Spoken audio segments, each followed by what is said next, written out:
They want to get some, but I'm the king, so yo, they know the outcome. Another victory. They can't get with me. So think of VC Day cause your history. What's up, y'all? It's your boy Boogotti NYC on the full screen. How you doing out there? It's your boy Boogotti NYC. Hope everybody's having a fantastic morning. Come on in, come on in. It's time for our bottom line. Trending topics, current events, and much, much more.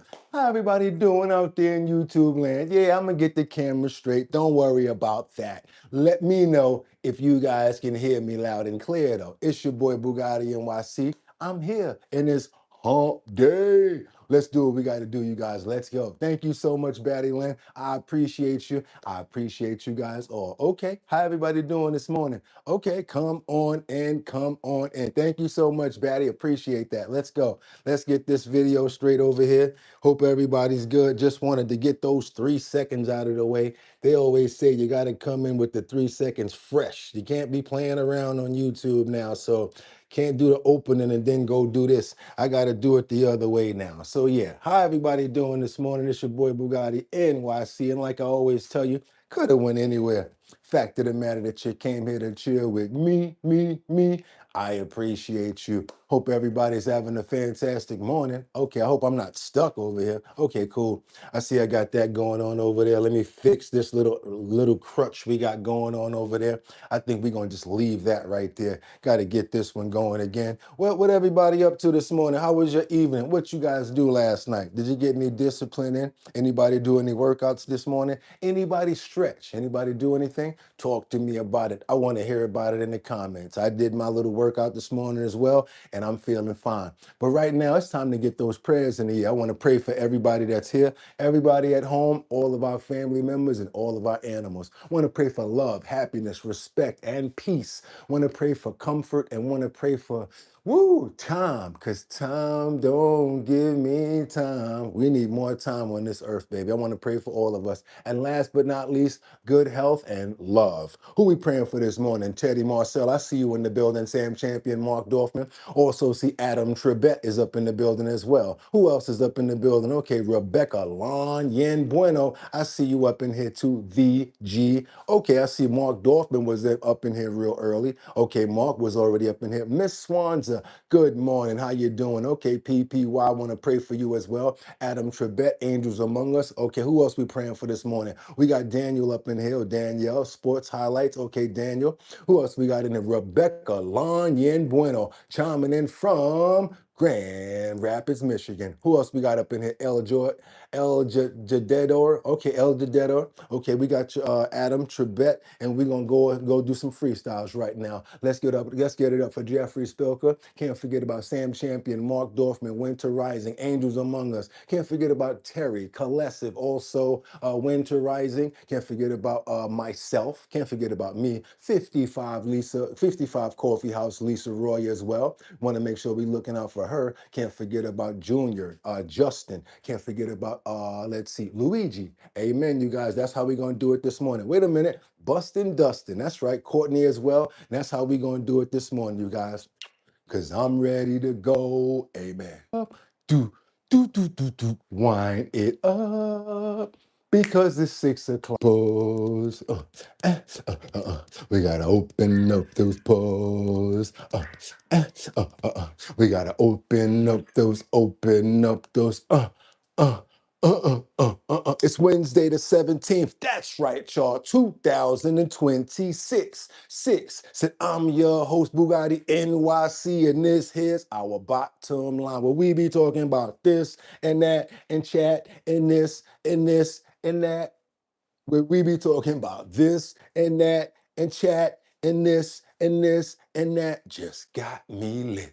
Woo! Hope everybody's having a fantastic morning. It's your boy Boogotti NYC. You have made it here to the #1 show on YouTube. It is called Our Bottom Line. So happy that you guys are here to have a fantastic day with your boy Boogotti NYC. We got a lot to get into this morning. We have trending topics, current events, much more, as well as That's right, you guys. The health and wellness section, the one that's always up to date and up to par and trying to keep you guys well and healthy, no matter what it pertains to. Hopefully, you guys are having a fantastic morning out there. Let me clear my screen real quick. I see we got some new people that stepped in the building. We got Jonda, we got Guy and Elsa. Hey, what's up, Guy and Elsa? Who else we got up in the building that just stepped in? Hopefully you guys are having a good one too. We got a lot of work to get into. So hopefully you guys are ready to do what we do. And that is I got 5 on it. I'm going to stack 5 videos at a time. All I need you guys to do is stay on topic, stay on point. Let me know where you're chiming in from. I love to see flags, but I also really like to see when we stay on topic because it makes the dialogue flow. I also try to find out every state that you guys are from and what time it is. State, time, gas prices. We always like to keep up on stuff like that. Never fear. If you don't got nothing else to say, feel free to say your state, your city, and what the gas prices are. Don't even matter what part of what part of the show is. It's always very interesting to us because we're paying attention to what's going on in our pockets since nobody else is. We have to. Hope everybody's having a fantastic morning. It's time to keep it flowing. You know what I'm about to say next, right? Let's get into these titles. Thank you so much, Jordan. Can't forget about you. I got 5 on it. Shouted you out too and put you in the prayer. Let's go. Y'all ready? Let's get it. Why are experts saying that it could be 2027 for a full USA recovery? It's not that many months, of course, until 2027, but due to the fact that we have rising gas prices for a very long time, the Strait of Hormuz was shut down for a while. Not only that, there were no ships going in and out. So that you have to realize this: we still have to wait for ships to get to places for them to actually dump their loads and to actually start to wait for the economy to reflect with that. If you think about what I'm saying, yes, the ships that are at the Straits of Hormuz are ready to have to go over there and unload. They should be fine. But even in doing that, it's going to take them a little time to unload or load. If you think about that, the loading time, the loading time, the unloading time, the time of shipping, it's going to take us a little while to really see that ripple effect come back to us. Really. Also, I'm concerned about the supermarket prices because I really feel that they're not going to change at all. Let's keep on moving forward. What else do we have over here? We've got the FBI that reveals how close the White House UFC fans came to a drone conflict. I had to use the word conflict because we're already under scrutiny, of course, as well as I didn't want to use the word almost. Yeah, it was really almost really bad where a situation came to hand where there was a drone strike planned for the UFC fight at the White House, and it came really close to actually coming to fruition until the FBI got involved. Last but not least, let's keep on moving forward because we got the United Healthcare suspect, Luigi Mangione, who's due back in court for state trial hearings. Got a lot to get into, you guys. I'm going to tell you right now, it's going to be a good show. Trending topics, current events, much, much more. Got a lot to go into. Blue Hill, who else we see up in here before I turn around? Shutting down, that wasn't down. Them shutting it down, that wasn't Trump. Okay, Happy Hair Angels. What else you got? Who else is up in the building? Wow, I never knew that. Okay, if you never knew, now you know. Or maybe it came. I don't know if you're talking to me, Sam. Maybe you're talking to Brad. But guess what? It's time to do our thing. It's time to start the show. Get your water, your tea, and your 55 coffee from Lisa Roy and do your thing. And let's get over here and get busy, you guys. Double tap that screen to get those likes up because we got to set it off right now. It's time to see what's going on with the president. I want to know what's going on with this presidency and what. I'm sorry, not the presidency. I want to know what's going on with Iran and these gas prices and the oil. I'm sorry, oil prices, because that's the only thing that I'm concerned about right now. Let's go. Let's keep on moving forward. Let's go. What we got? Deal is a good deal. We are not investing any money in Iran, by the way. Trump talks about what lies ahead for Iran deal. It goes to a second stage. We have a great relationship. The Emir is a fantastic man, respected all over the world. Prime Minister Something's going on with their audio. It'll clear out in a second. likewise. But we have to go to the Emir first. Do you agree, Mr. Prime Minister? But highly respected people, great people, and we work very well together. We have our deal done with Iran, and it should be successful. It goes to a second stage, which I think will be actually easier.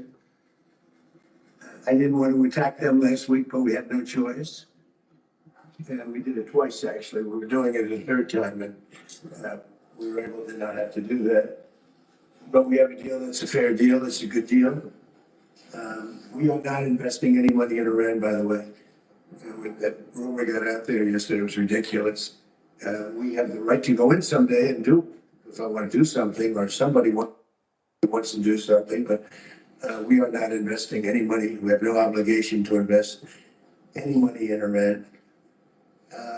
Working with Qatar and the people of Qatar was really a pleasure. They were tough, they were strong, you know, they are the closest to Iran physically, so with other countries, I noticed they had to travel about 45 minutes to get there. With you, you could walk right across the border. So you were in a more dangerous position.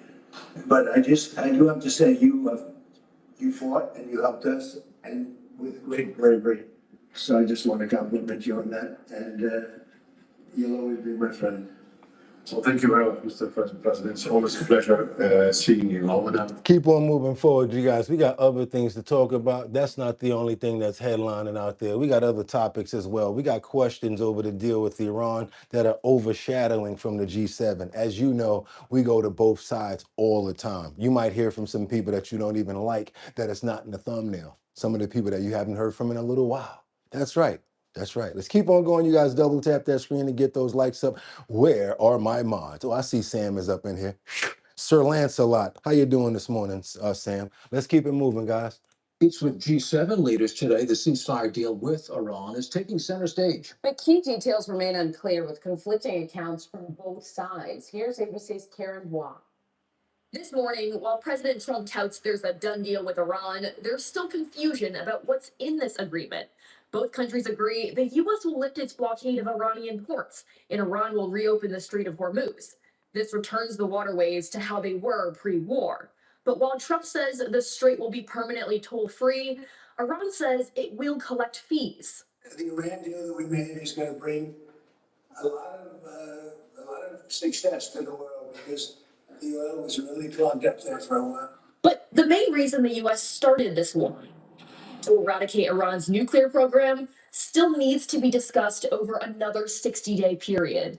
Okay, you guys, something be careful about as well. Sometimes we can get some trolls to get in, and then we may do a gift. Believe it or not, you may actually gift, and a troll might get it. That's right.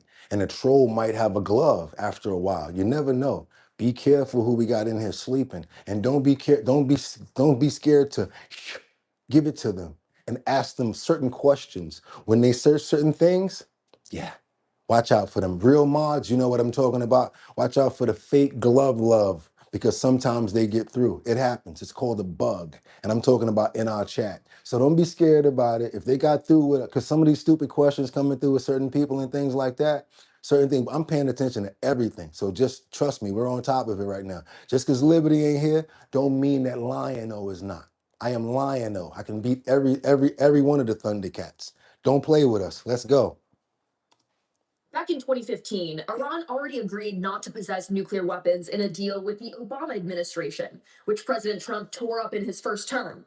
Now, in a new interview with ABC's Robin Roberts, former President Obama says Trump's deal would not be a significant improvement to the one he made. Let's keep on moving forward, you guys. We already heard about that. We heard that straight from Obama yesterday. So now we got to keep on going, because that's what we do here. Trending topics, current events, and much, much more. I'm not telling you guys not to gift. I'm just telling you guys, sometimes you might look in a bunch of bananas, and they look really good until you open it up, and there's one in there that's got a little bit of brown inside. You didn't see that. It wasn't your fault. So we got to get rid of that one and get that one out of there. The other 4 or 5, those are good for eating. Let's keep on moving forward, you guys. I just love doing this. I mean, it's just so much fun at this point. I mean, it's fun just finding these people and everything. What else we got up in here? Whitlow Entertainment Bureau. If it's really gonna be toll free, it needs to be renamed 1-800 something. whatever. I don't know what you're talking about. We had absolutely nothing to talk about with that. And if that's something you're looking like a spam to me. See, stuff like that throws me off. I would come get you. So I'm gonna need you to straighten up. If you're talking to somebody, cool, cool. But if you're playing around, I'm telling you, I'm coming to get you. I'm warning you. I'm gonna tell you your name too, Whitlow. Unless you're talking to, yeah, get the hell up out of here. I knew that was some nonsense. Let's go. Let's keep on going. Okay, now we got questions over the deal with Iran, overshadow the G7. They think I'm playing over here. I'm doing 3 or 4 things at a time. I've been doing it for 500 days. It's not a game. It's fun now. I'm fishing. And now I'm throwing my boys alley-oops. And we got Sir Lancelot out here doing it. So let's keep on moving. We got a report that questions over the deal with Iran. We're talking about Chuck Schumer right now. You see this right here. Chuck's actually got a little bit of questions, and he rips Iran war after the deal is announced, saying that there really wasn't anything different in the deal that we already had. The United States is in a worse state right now than we were in before. And just to put it mildly, it's going to be a little while before we can regain our footing, and that doesn't matter what sort of what party you're a part of. If you're a Republican, a Democrat, an Independent, or a what's the other one? I'm sorry, a Republican, Democrat, Independent, or a I'm not any one of them. I can't even remember sometimes. Whatever the other one is, whatever you guys, if you are. It has nothing to do with your party is what I'm trying to say. What I'm trying to say is it has to do with the overall effects of what's going on since the oil and the wars began. Let's keep on moving and see what Chuck has to say. Okay, good afternoon, one and all. I want to thank Senator Schatz and Murphy for joining me. Now, as you all know, for months, Senate Democrats have said Trump's Iran war blunder can't Yeah, I said trolls, right? end soon enough. We've been told dozens of times that this war is over. Dozens of times that proved to be a lie. We are the winner. We won. Trump, April. The operation is over. Rubio, May. The war is over. Rubio, June. They keep saying it, but it doesn't happen. Now, it's been 2 days since Trump claimed he had reached a peace deal, quote unquote, with Iran, but he still hasn't released any details at all of this so-called deal. Conservative, that's what it was. I'm sorry. The American people need this war to end. That's why Senate Democrats will, for the 9th time, force a vote on a war powers resolution to end Trump's war. Every minute this blunder goes on is another minute too long. It's one of the worst blunders, foreign policy blunders, any president has ever made. I have to ask the question now because we want to level things out here. My question is this: how many people think that we actually did a good thing, or you agree? Let's just say like this: how many people agree with the Trump administration for going to war with Iran? Period. Thumbs up if you agree with the conflict going against Iran. Thumbs down if you do not agree. I want to know by this way. It's going to be a very simple way. Do you agree with Trump and the administration going against Iran? That's going to be a thumbs up. And if you do not agree, that's going to be a thumbs down. Whatever else you have to say, I will actually read it because I want to know what your thoughts are as well. Okay, we got a couple of thumbs up. We got 2 thumbs up, 1 thumbs down, 1 thumbs up. Okay, let's go. And this is a good way to weed people out too. Let's keep on moving forward. All right, Mark Dorfman, thumbs up. Rebecca Elon Yen Win, thumbs up. Sweet RV says thumbs down. Loogie, thumbs down, thumbs up, thumbs down. This is 50-50 so far. Yeah, this is 50-50 so far. Let's stay on topic, please. Let's only stay on topic, please. Only but what I'm saying, I'm not reading anything else. I want to know, do you agree with the conflict with Iran? If you agree, thumbs up. If you do not agree, thumbs down. Not reading anything else. I'm actually weeding people out from the crazy other questions that you're saying so we can send Sir Lancelot and get rid of you. Let's keep on moving forward. Now, I'm going to tell you what I'm doing. If you keep on play around, you're going to get up out of here.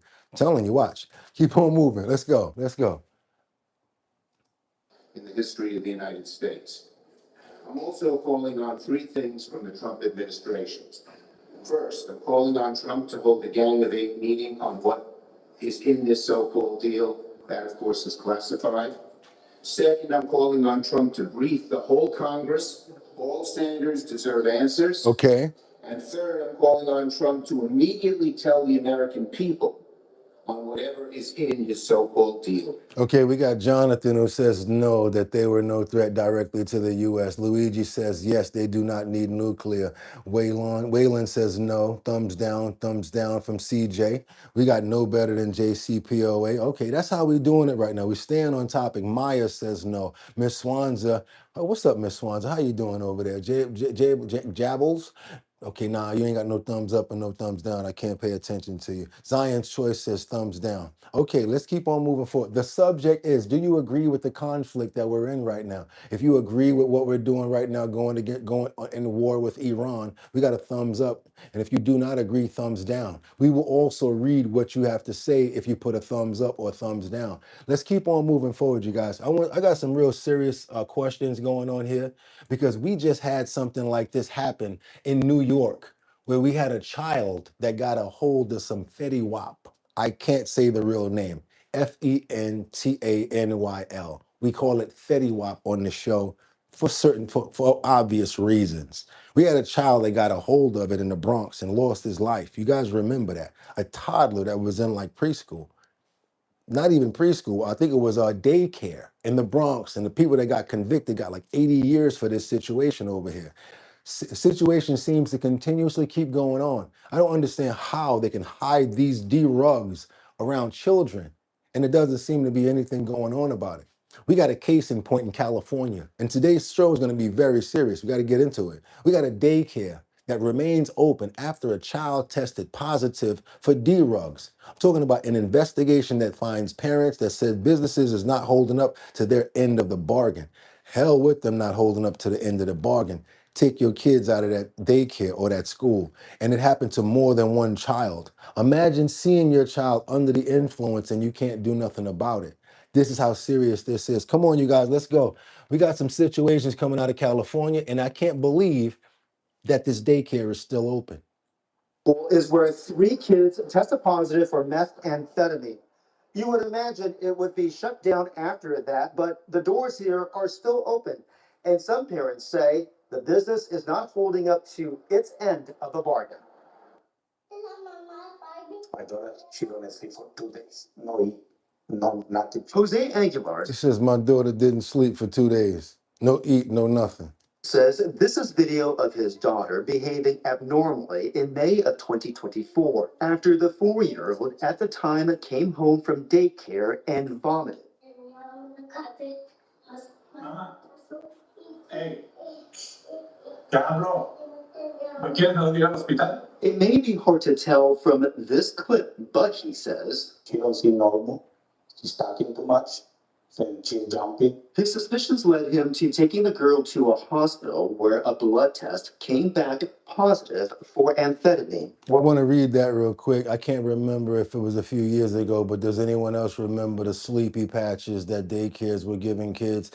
It was a past. It had melatonin in it. No, I don't know. But this is crazy. Come on, you guys. Let's go. Let's go. Let's double tap that screen and get those likes up. You're not seeing this nowhere else in this early, in this serious, with a dialogue that you can actually speak to. That's why we do this on Our Bottom Line and bring it directly to you. I can't believe something like this is happening. Oh, and if you think that this is only one isolated incident, it's not. And at this location as well, it's 2 incidents so far. How are they still open? That's my question. Let's double tap that screen, get this likes up, because I really want to get more parents and people over here to see stories like this. That's the only reason I ask you guys to hit the like button. I don't get anything out of it. It's actually free. No vanity points, no nothing, and nothing's coming out your wallet. Trust me, you have the power to do it. You pick up your phone, right? And this is how you do it.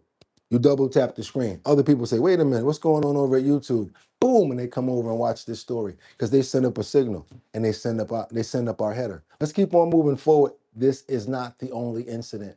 What was your reaction when they told you there was methamphetamine in your blood? So I feel really sad. I feel really mad. Do you like it? I do like that one. Me too. Camila Different girl, same situation.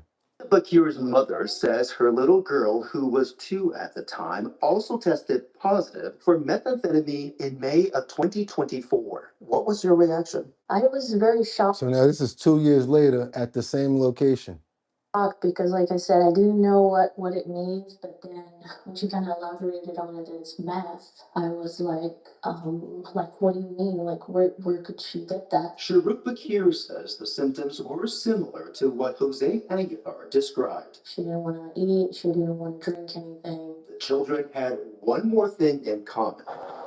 They both attended Rainbow Early Learning Center in Winnetka. Were they family friends? Y'all got some good questions. No one better do this to my kids. Somebody said 2 at one location. Nup, yep. I heard D-Rug, them trying to go to sue. My son is going to not going to daycare, but he's in summer camp. I sometimes wonder about things like this. And thank you so much, who's that, Darnell? Best news live in the country. Thank you guys so much. Teachers are bringing it in, Angels. Who else is bringing it in? The kids? They don't know no better. They don't know nothing about that. I have no idea. I am in litigation now with Missouri. Wow. In the 80s, you never had to worry about this type of stuff. Let's go, y'all. Let's go. Did they interact with one another? To my knowledge, no. There was no familial contact. They didn't spend time with one another outside the school. Ase Amofoa. So this is 2 different incidents at 2 different times. So don't think that this happened with these 2 girls playing with each other. No, 2 years apart. They friends? Did they interact with one another? To my knowledge, no. There was no familial contact. They didn't spend time with one another outside the school. Ase Amofoa represents the Bakirs in their lawsuit against the daycare. There were symptoms that these children were exposed to dangerous drugs, and staff, no one really took it seriously. Parents weren't notified. Medical personnel wasn't contacted to look into this. CBS California Investigates reached out to the California Department of Social Services, which has oversight of daycares, and confirmed an investigation in July of 2024 substantiated complaints from 3 families. CDSS says its investigation found an employee had placed a small bag containing meth in a bathroom cubby. Investigators say 3 children were exposed to and allowed to ingest substances containing amphetamine and/or methamphetamine. During a phone call, the school's director told us the employee has been fired, and CDSS says she is prohibited from employment in, presence in, and contact with clients of any facility licensed by CDSS. And why didn't she go to jail? I don't understand that one. I do not understand that. Let's keep on moving forward, you guys. This is the craziness that you don't even know about these schools and places. You got to do all types of Googling and checking for the kids before you drop them off anywhere. Yes, this is crazy, y'all. I'm telling you, this is nuts. Yeah, Luigi. For real, man. You got to be careful. We don't take things that affect our children seriously enough anymore. This could have killed someone's child. It did. It killed the child in the Bronx. At the same matter of fact, oh man, freestyle. Don't leave because I'm doing something, y'all. Don't do that. Don't be a punk about it. Don't be a punk about it. I want to show her something.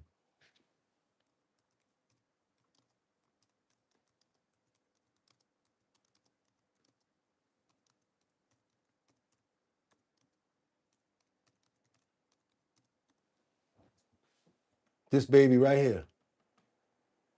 Also breaking tonight, a verdict in the case against a former Bronx daycare operator, Greg Mendez, and also Felice Herrera Garcia, both found guilty of second-degree murder charges in the fentanyl-related death of 1-year-old Nicholas Dominici.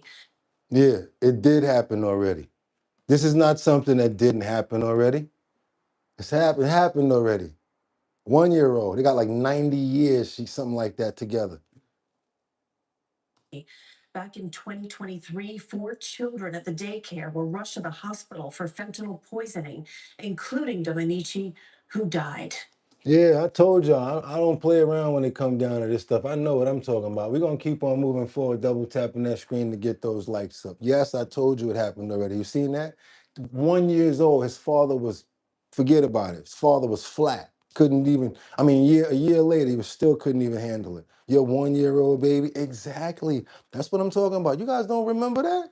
That's crazy right there. Let's get on over to New Jersey real quick. That's where we're going. Because this fucking, oh my God. I haven't heard anything like this. And I'm gonna tell my age. I ain't hear nothing like this since like the late 80s. The early 90s. I'm talking about 89. I ain't hear nothing about this right here. This is that old And this before us. This is before me and you too, probably, like Al Green throwing the grits on somebody, the hot grits. Y'all know what I'm talking about. The grits or the battery acid. You know what I'm saying? This is crazy. They getting into a little stupid argument in New Jersey. Now, Juvenile gets arrested because he throws sulfuric ACID on a group of girls. I don't understand why they would do something like this. And we just saw another case like this a couple of months ago that it happened to another girl, another lady, and it was done by some rapper who even bragged about it. What's going on with people? How could you dare do something like this? I would have to say that this is a more gruesome crime than actually coming in contact with somebody with like a weapon. It's like, right, I would look at it like borderline, kind of like a pow pow situation, because Lord knows what you're doing to them. And what if it gets in their eyes and stuff like that? You don't even care. Look at it like that. That's crazy. This is bananas. Let's get on over to New Jersey. We're gonna go and see what's going on with this juvenile. A vicious attack. A group of women and teenage girls taken to the hospital after someone threw what is believed to be sulfuric acid at them in Jersey City.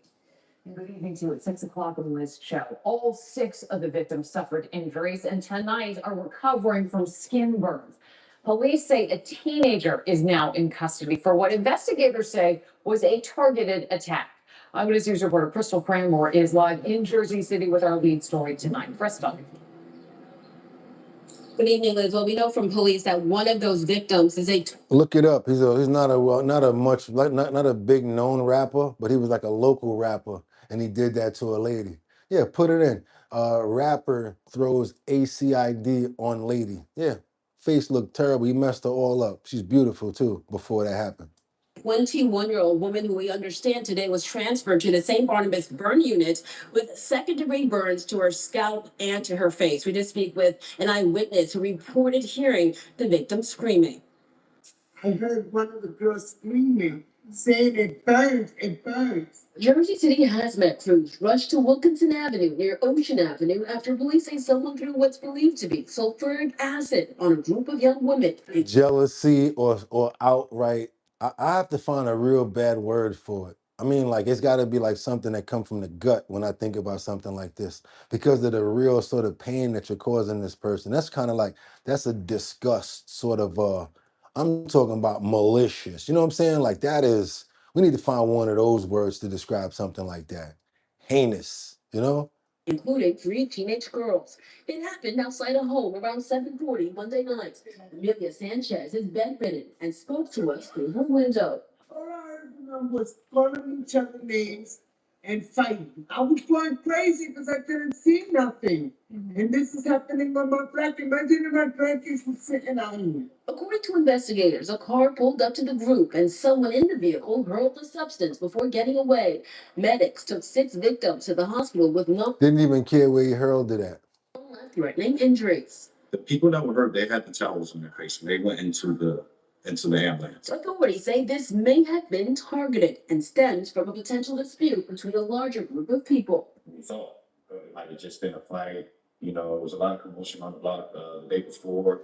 There was a lot of girls out here. And then yesterday, so we didn't think it would be this bad or escalate like this. You know, we've been living on this block for a long time. This is one of the most crazy things we've seen. Residents say first responders can be seen washing down surfaces, sparking concern in the community. What am I being? Yeah, Jonathan, yeah. You know, I have my daughter out here, she's 2 years old. No one answered the door of the home where neighbors say at least one of the victims lives. Community members are praying for a speedy recovery. I mean, the bad part about it is the recovery has to do with skin grafts and stuff like that, and like disfigurement and all of that. Like, I don't know what sort of anger you have towards these people or this group of people to make every single one of them to be disformed or to be hurt like that. That's why the punishment needs to fit the crime. And I do believe what you said, Jonathan. Yeah, it needs to be an attempt. It needs to be an attempt. Let's keep on moving forward, you guys. That was a sad situation right there. That was crazy. Now we got to get on over to what I was telling you guys about the FBI. I told you today was going to be crazy on our bottom line. It just happened to happen like that sometime. Got a situation, but that's why I want you guys to hit that like button. Gets many more people over here to see our stories and the fact that we are the #1 show on YouTube, no matter what. Because all I'm going to say is, give me that mic back. in 24 days. Because it's the countdown, baby. It's the countdown. Countdown to number one. Let's go. We're going to do it all over again. That's why I keep a good smile on my face. Talking about 90 days.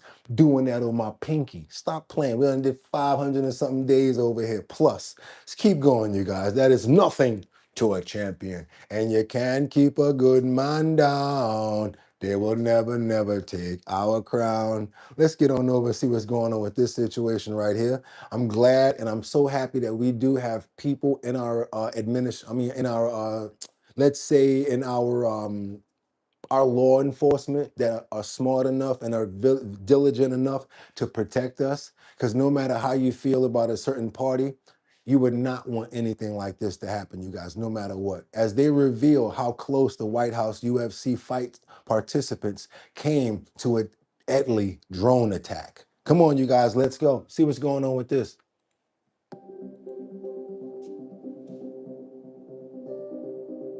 Cash Patel says that agents stopped a chilling drone plot targeting the White House and UFC fans.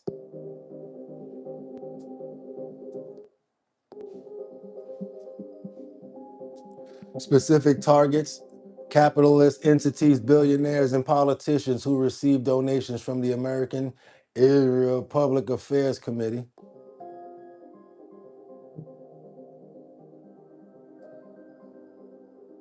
Explosive drones were supposed to set the attack in motion. It's got to be somebody else that can say this. It's got to be somebody else that can say this, because I don't want to say this crap. Let's see, what else can somebody else say this? Here we go. Let's let you say it.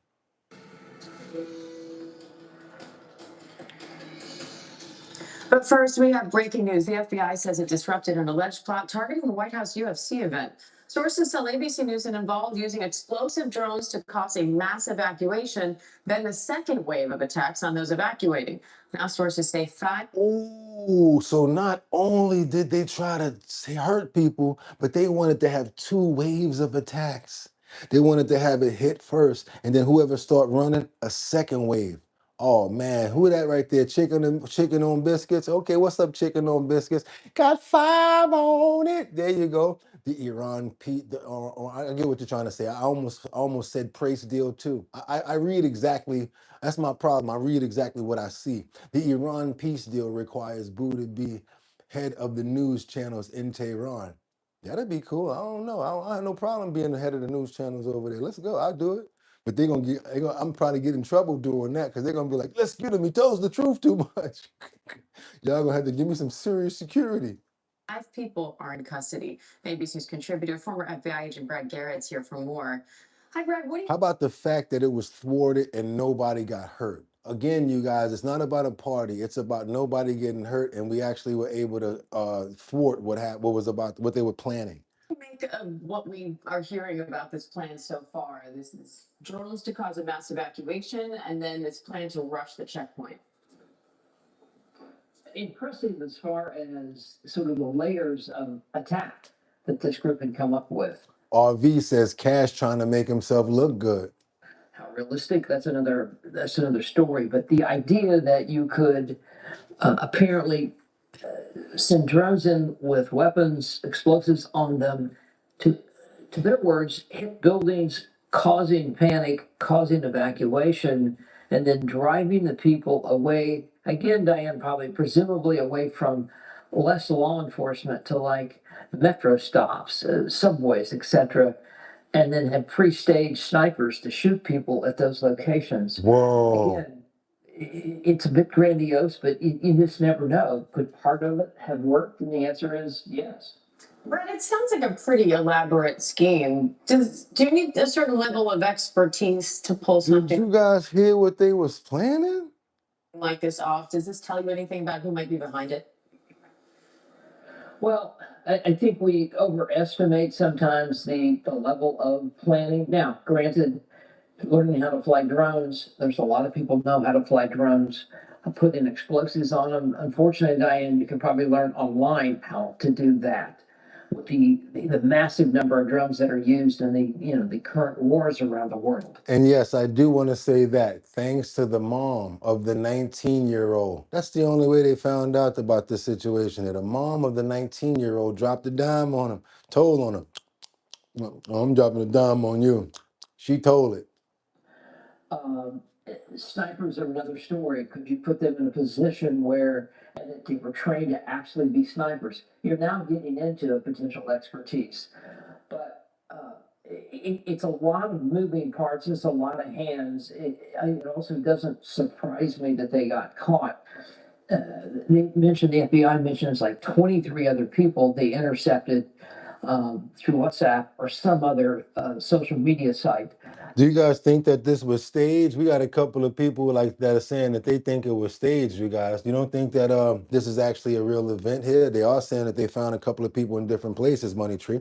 What do you guys think? I don't know. Let me know what you guys think. Let's get those likes up because like I told you, we got a lot to cover this morning. There's a lot of breaking news that's coming in on this hump day. Let's keep on going, you guys. That's right. And if you have not subscribed, what are you waiting for? We're working on 74,000 subscribers.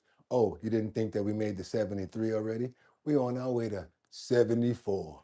Ain't stopping us. We got a good show. Number one host, number one co-hosted family. Can't stop us until we put the mic down. Okay, let's go. I just love being the best. I can't lie to you. I just love being the best and running with the best. Now we got to get on over to New York. And if I can make it there, I'll make it bum bum. Anywhere, it's up to you. New York, New York. So guess what, you guys? Guess what we got going on over here? Still keeping the Frank Sinatra voice. I'm trying to switch it now. Okay. Let me talk regular now. We got a situation where Luigi, that's right, you guys. I know you've been asking questions. It's on the thumbnail. We already talked about it. United Healthcare CEO suspected power. Luigi Mangione. You guys, that's right. Another hearing in court. This is similar to the Tyler Robinson case. They keep on having hearings, but they never seem to go to court. Let's keep on going, you guys. Let's go. What's going on, Jack Welsh? Thank you so much. And thank you for the love, DJ Mod 855. What you been up to, DJ Mod? You think we don't know who you are? We remember you. What's going on? How you been? God bless. Mangione is due in court today in Lower Manhattan for a hearing in his state murder case. Mangione is being tried on both federal and state charges for the December 2024 shooting death of United Healthcare CEO Brian Thompson. The state trial is set to begin on September 8th. He has pled not guilty in both cases. We'll be in the courtroom when the hearing gets underway at 9 a.m. and we'll have updates for you with the latest developments. And you guys do remember, right? You guys remember you're supposed to be using your stainless steel instead of those plastics. We might still have that Brita filter around because you're still trying to get used to it. But to cut down on those microplastics, try to use that stainless steel for you. And it also keeps your drinks cool as well. Let's keep on moving forward, you guys. Stay away from that plastic. We're not playing around with plastics anymore when it comes down to it. We got to be careful and we got to take care of ourselves. A little slide in for the health and wellness to come up. You guys know what the health and wellness section is going to be about today? I'll tell you. No, I won't. Let's keep on going. Let's go. We got to keep on moving, you guys. Let's go. We got to get on over to Troy, New York, not New York City, another part of New York. Only reason why Troy is coming in hot today and making a lot of noise is because we got one person that's been charged with murder, two others that have been arrested, and because of a stills nabbing. Don't even like to say that word as well. Can't say it. It's not a good word to say. Don't want to get caught up in it. So let's let them say it. Yeah, another part of New York. This is not the city. It's like, I think it's upstate, actually. Three men in the Rensselaer County Jail charged in connection to a fatal stabbing on a Troy street this past weekend. The crazy thing is the architecture, the buildings, and whoever made everything is probably the same, architects and everybody. Looks like the New York streets, like in the city. That's one thing that did stand out to me. Living in New York, Troy, New York, the buildings look just like certain blocks in New York City. He spoke with neighbors today about the deadly violence. He also spoke with Troy's mayor about this, and he joins us now live from where this happened in Troy. Dan, good afternoon to you. Good afternoon, Sabrina. Good afternoon, Mark. Yeah, I'm at the corner of Fulton and Fifth in downtown Troy.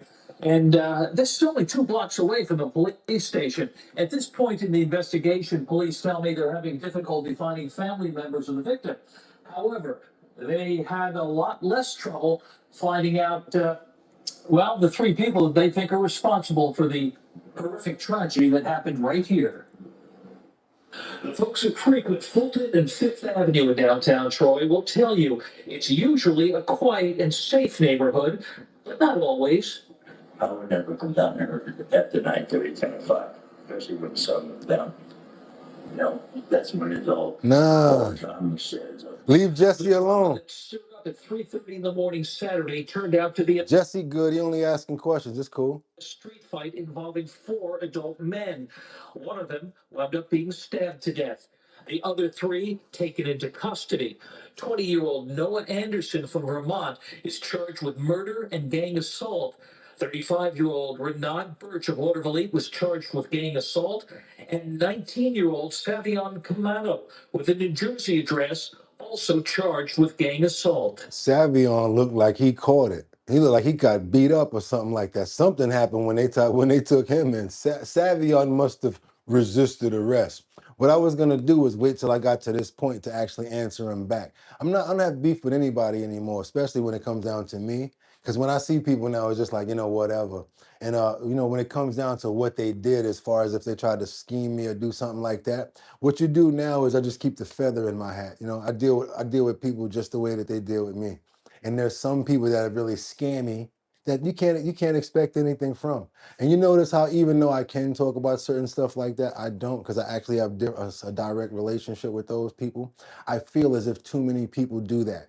Talk about hip hop and all of that, all the gossip stuff. You notice how we don't do that at all over here? We have our own lane, so we chase nothing but news and our own topics, which makes us unique. And that's why we're number one. We can go into those topics if we want to. But to be honest with you, just to let you know, to clarify, he asked the question, it was, are me and Cameron cool again? I haven't had a chance to see him again to squash anything, but probably when I do, I'll probably like shake his hand or whatever and leave it alone. Jim and I are actually cool now, as well as myself and Max B. We got a couple of announcements coming up, by the way. You guys are gonna love what I got to tell you about. Because at the end of the day, at some point, people do stick together. Let's keep on moving forward. Let's go. Sad situation here when the person got stills nabbed though in Troy. Our thoughts and prayers go out to the Thank you, deceased. infamous. It's horrific. We're not going to tolerate it. Troy Mayor Carmelo Mantello calls it a heartbreaking and painful tragedy, promising to continue meeting with residents and business owners to make sure what happened over the weekend does not happen again. Can I, promise that obviously I'll do everything humanly possible. I'm born and raised here in the city of Troy. It happened on my watch. We own it, but we're going to work together. I actually think Troy is kind of cool. If actually you ever want to leave like the city and get away and still get a little of the same type of vibe, it's not a bad place to be. But I do feel sad for the person that lost their life, you guys. I do. Terrible situation. Sorry to hear about that. And yes, we want to pray for the family of the victim as well as the victim as well. Hopefully they do get to the bottom of this. Let's keep on moving forward, you guys. Let's go. Because guess what? Even though you're part of a party doesn't mean you like all the candidates. I'm not the only one that says that. But some people say it in a quiet manner, or they just say it a different way. What do you think Hillary Clinton says when it comes down to AOC being a very vital part of the administration moving forward? She was asked a question about AOC. How does she feel about her becoming the standard bearer for the Democrats? Doesn't seem like she's in too much of agreement here. Kind of similar to a couple of other people. That's why I say sometimes party only differentiates in certain aspects. When you're trying to like get something over, really get, or like your candidate in. But it seems to me like a lot of the values of people still are the same. It's just very confusing to me. And again, why we made this platform, so maybe many more people of every party can actually have somewhere to go and talk about different things and have a debate. Let's see what Hillary Clinton has to say about AOC and what she feels about her being a very good part of the standard of the Democrats moving forward. Let me ask you about one. The candidate that's polling now the highest among women, certainly, is Alexandria Ocasio-Cortez. How would you feel about her as a standard bearer for the Democratic Party nationally? Well, those are not the same polls that I've seen. I think You see what I'm saying? Like, what's up with that? You know what I'm saying? But one thing I gotta say, don't sound like she's Oreo, yo, Oreo. And you know what I mean by that. Strictly for party when it comes down to every part of it. Because I would look at that as like, oh, get her from under the bus. Because normally if you're gonna back somebody, you say, oh, of course, such and such is really cool. Of course, Sam Champion. You know, you ain't gonna do what she just did, you know? You're gonna say their name and be behind it, right? Look, she is a very talented politician, and she is like in the top 5, but so is Kamala Harris. The top 5, what? If that's your top 5, ooh, I hate to see your bench. I hate to see your bench if she's just starting 5. Ooh, man, she should have never said that. She tried to help out and come back and save herself a little bit. But if AOC is your top 5, you got a problem. Harris, and depending about the polls, sometimes Gavin Newsom. I mean, so it's a, you know, I love it. Adam Trevette, he said top 5 of morons. This hag's still around. She didn't even build 5 homes in Haiti. What else you got? AOC is not capable of winning on the national level. You know what, JHR, I'm scared that she will be. I'm scared. I'm in fear. Because sometimes they'll use someone as an instrument. Remember that. Sometimes they'll be like, look, come here, we're gonna sit you down. Because you got blah, blah, blah, blah, blah, and you got this going on, blah, blah, blah, blah, and we need to program you. So take this chip out and put this one in. And this is what you're gonna start doing right now. When that money and power of the higher up start talking to you, you'll change. Trust me. Y'all know what I'm talking about. You'll see you just seen it happen to Mom Dummy. Now he's a supercut. Now he's a dumb dummy. Went to sit down with Trump. What he was doing when he was in White House. All types of becking and hanging out and courtesy and all of that. And then we get back to New York and they're like, oh, what happened to the such and such? I thought you was gonna flip out. Abba-dooba baba beaver. Exactly. Let's keep on going because they change once they get in front of the people they talk about. Wait a minute, I'm talking, Gavin Newsom is not that. I'm talking about what I consider to be reliable polls of voter sentiment, which is both men and women, Right, because of you're course. not going to win with just women. I wish that would be, you know, someday. I think they're talking about Hillary being a cadaver. I think they said, "Who wants to listen to this cadaver?" No, but they asked her 2 cents on AOC, and as you guys can see, it's not always that solidarity when it come down to the sisterhood, is it? Let's go, you guys. We got more. Let's double tap that screen to get those likes up. We got some more situations going on in Grant Park. Come on, come on, come on. I know you guys can do it. We're trying to get up to 74,000 subscribers, which means that we only need 26 more to get to that ching, ching, ching. That's right, you guys. We need about 26,000 more subscribers to go ahead and get to that. We should have got it already, but you know how it is. They make it hard for certain people. Let's get on over to Chicago. Am I saying this? I'm saying it that way? Okay, cool. I'm gonna say it that way. Okay, I'm gonna just say it that way. Chicago, we got a piece of trash in custody for burning crosses in Grant Park. Oh yeah, that's why you wanted me to say it like that. I get you. Yeah, 74,000 gonna be crazy, right? Yeah, we close. We really close. What DJ Mon said, I missed it. I'm sorry. But I wanted you guys to see this piece of trash right here who's been in custody. He says he didn't mean to burn the cross. That's not what he was up to. He put a red circle on the top of it, which represents Trump and MAGA. And that's what he was really trying to say. And that's why he burnt this cross in Chicago. I don't know how many people believe him, but let's see what's going on with this. Nearly a week after a pretty startling scene in Grant Park, a large cross burning, Chicago police say they have a person of interest in custody. This news came just hours after NBC5 investigated. He said it wasn't about the cross, though. It was about the red dot that he put on top of it. He didn't. Y'all got it all messed up. Ain't about the cross, he said. It's sat down with a 21-year-old who says he was responsible for that burning cross. NBC5's Rose Schmidt is here with the Ain't locked up. He's still over there talking about it now. He probably go viral now. latest and following the story all day. Rose? Alex, Kate, we checked in with Chicago law enforcement officials, and they are not yet naming the arrestee. But from the start, they only identified one person of interest in this case. Merlin Liu, the man interviewed by NBC5 Investigates yesterday, admitted he was that one person of interest and said he committed the cross burning. You let that would have been me. Oh, excuse me, sir, Boogotti. Come in for a minute. Watch your head. You let that would have been one of us. How's he still reporting this? Like, The cross that you built in Grant Park, right? You brought the wood to Grant Park. Yeah. What did you put on top of the cross?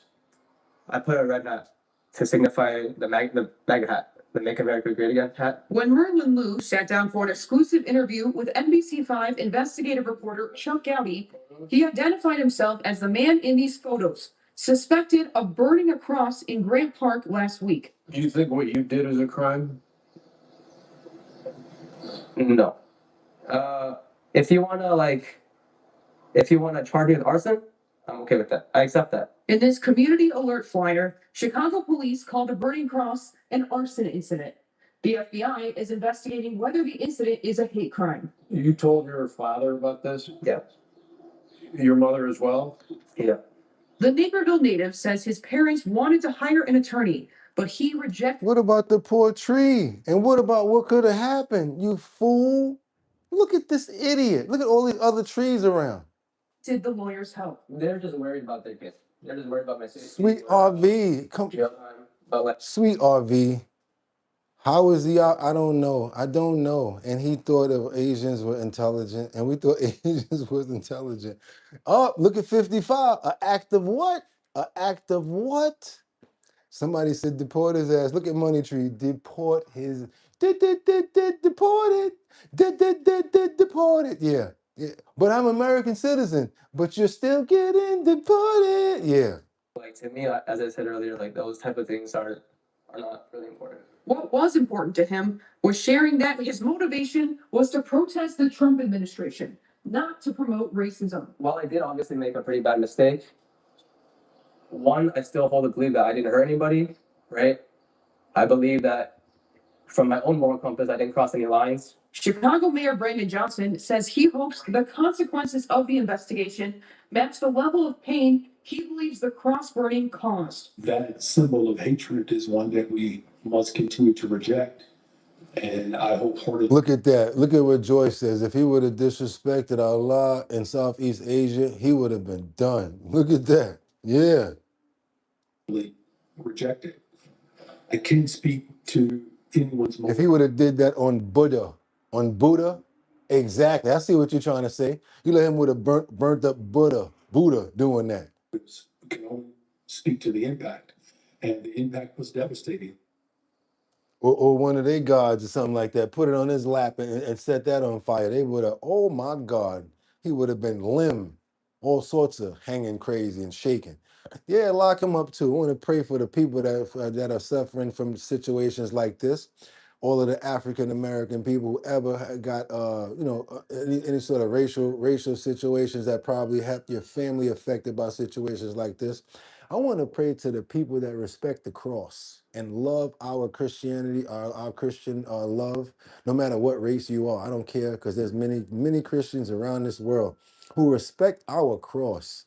How about that part by itself? Don't even have to do with the other stuff right there. I don't really appreciate that right there, because that's you to me, that's DEMONIC right there. It's not just about what you're doing, it's about what you're burning. And when you put those two pieces of wood like that, you're making a serious decision. He don't just got to worry about us, everybody in this chat. I want you to know he got to worry about somebody else, the man upstairs or Buddha.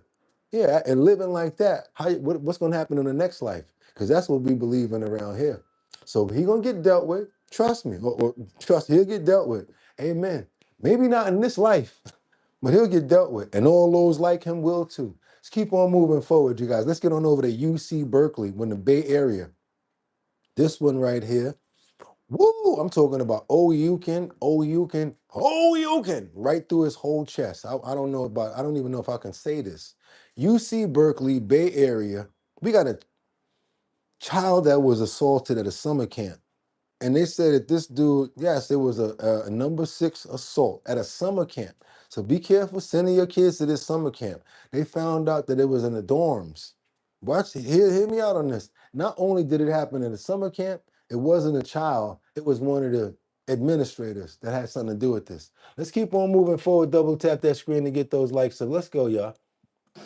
A sexual assault reported inside a university dorm. Police say it involved a child at a summer camp. Good afternoon and thank you for joining us. I'm Cameron Top. A summer camp staffer is in jail suspected of sexually assaulting a child under 14. Police say it happened inside a residence hall on the UC Berkeley campus. ABC 7 Eyewitness News reporter Cornell Bernard has more on this investigation. First, though, a warning, some details might be disturbing. That's horrifying. Hard to believe. Stunned reaction on the UC Berkeley campus to reports of a horrific crime. Especially for young kids, that's gonna be really traumatizing for them. According to jail records, a child under 14 years old was sexually assaulted overnight on Saturday. The Berkeley Scanner reports it happened inside a Cal dorm during an overnight summer camp for kids. Under 14 years old, I don't even know if they have like a gauge or whatever, because sometimes it's like from 7 to 14. I don't even know what the gauge is here, but they're saying under 14 years old. UC Berkeley police arrested a Wasn't a boy, I mean, wasn't a girl, I don't think. I'm not sure. 27-year-old man from Vallejo who's believed to be a camp staffer. ABC 7 Eyewitness News is not identifying the suspect until his arraignment. Campus community getting these alerts Saturday saying UCPD was initially notified between 1:15 and 2 a.m. about an attempted sexual assault that had taken place inside a UC Berkeley residence hall. Through subsequent investigation, UCPD determined that the incident was a completed sexual assault rather than an attempted one. Police provided immediate safety and support to the victim. A university spokesperson says the summer camp was not run by UC Berkeley, but it's unclear who did operate it. I believe this is happening. I've also been to a lot of camps in the States, and as a kid, I think this is definitely terrifying, and not only for the kid, also for the parents and everyone in this environment. The suspect currently being held at the Santa Rita jail. He's expected to be arraigned in Alameda County on Wednesday. At UC Berkeley, Cornell Bernard, ABC 7 Eyewitness News. Oh boy. Under 14 years old, got to deal with that crap. Yeah, we got to pray for that one there. Want to make sure that he gets through the psychological situations. Don't know what it could be affecting on him. And I just want to pray for his family as well, that he can get through this situation here. Lord have mercy. Being introduced to certain things like that early in your life is really bad, because sometimes you can take it in a psychiatric way that really sends you down the wrong path. So that's why they say that, that's why children don't have, they have limits on alcohol intake, cigarettes and things like that, which is why it really fathoms me why they can do so many other things and this country allows it. But yeah, you guys, we're the only defense that they have, and you really got to be out there taking care of them. So I want to pray, make sure that even when bad things happen, good things happen, we still try to make sure we pray to the Lord for coverage and making sure that he understands that we appreciate, because not everybody loses their life, but still, amen. It's not always about someone losing their life, but something like this is even worse, because now they have to live with something like that. It's very sad situation. And it's a psychological problem too.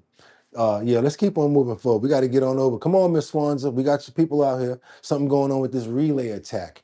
Anybody drive a car that has a chirp chirp? If you have what's that, a Bluetooth or a chirp on your phone on a key fob, this is for you. I'm serious about this one right here. And I just feel terrible about it, because I always want to save people, come to the rescue, be that pit bull out of nowhere, change me into a pit bull so I can bite this one right here. And when I see this stuff afterward, it pisses me off. I got to be honest with you guys. And thank you for all the love. You must feel the love coming in from me, giving it out to you guys. Because when it comes down to certain situations like this, I say to myself, I gotta show them this. I have to show them this.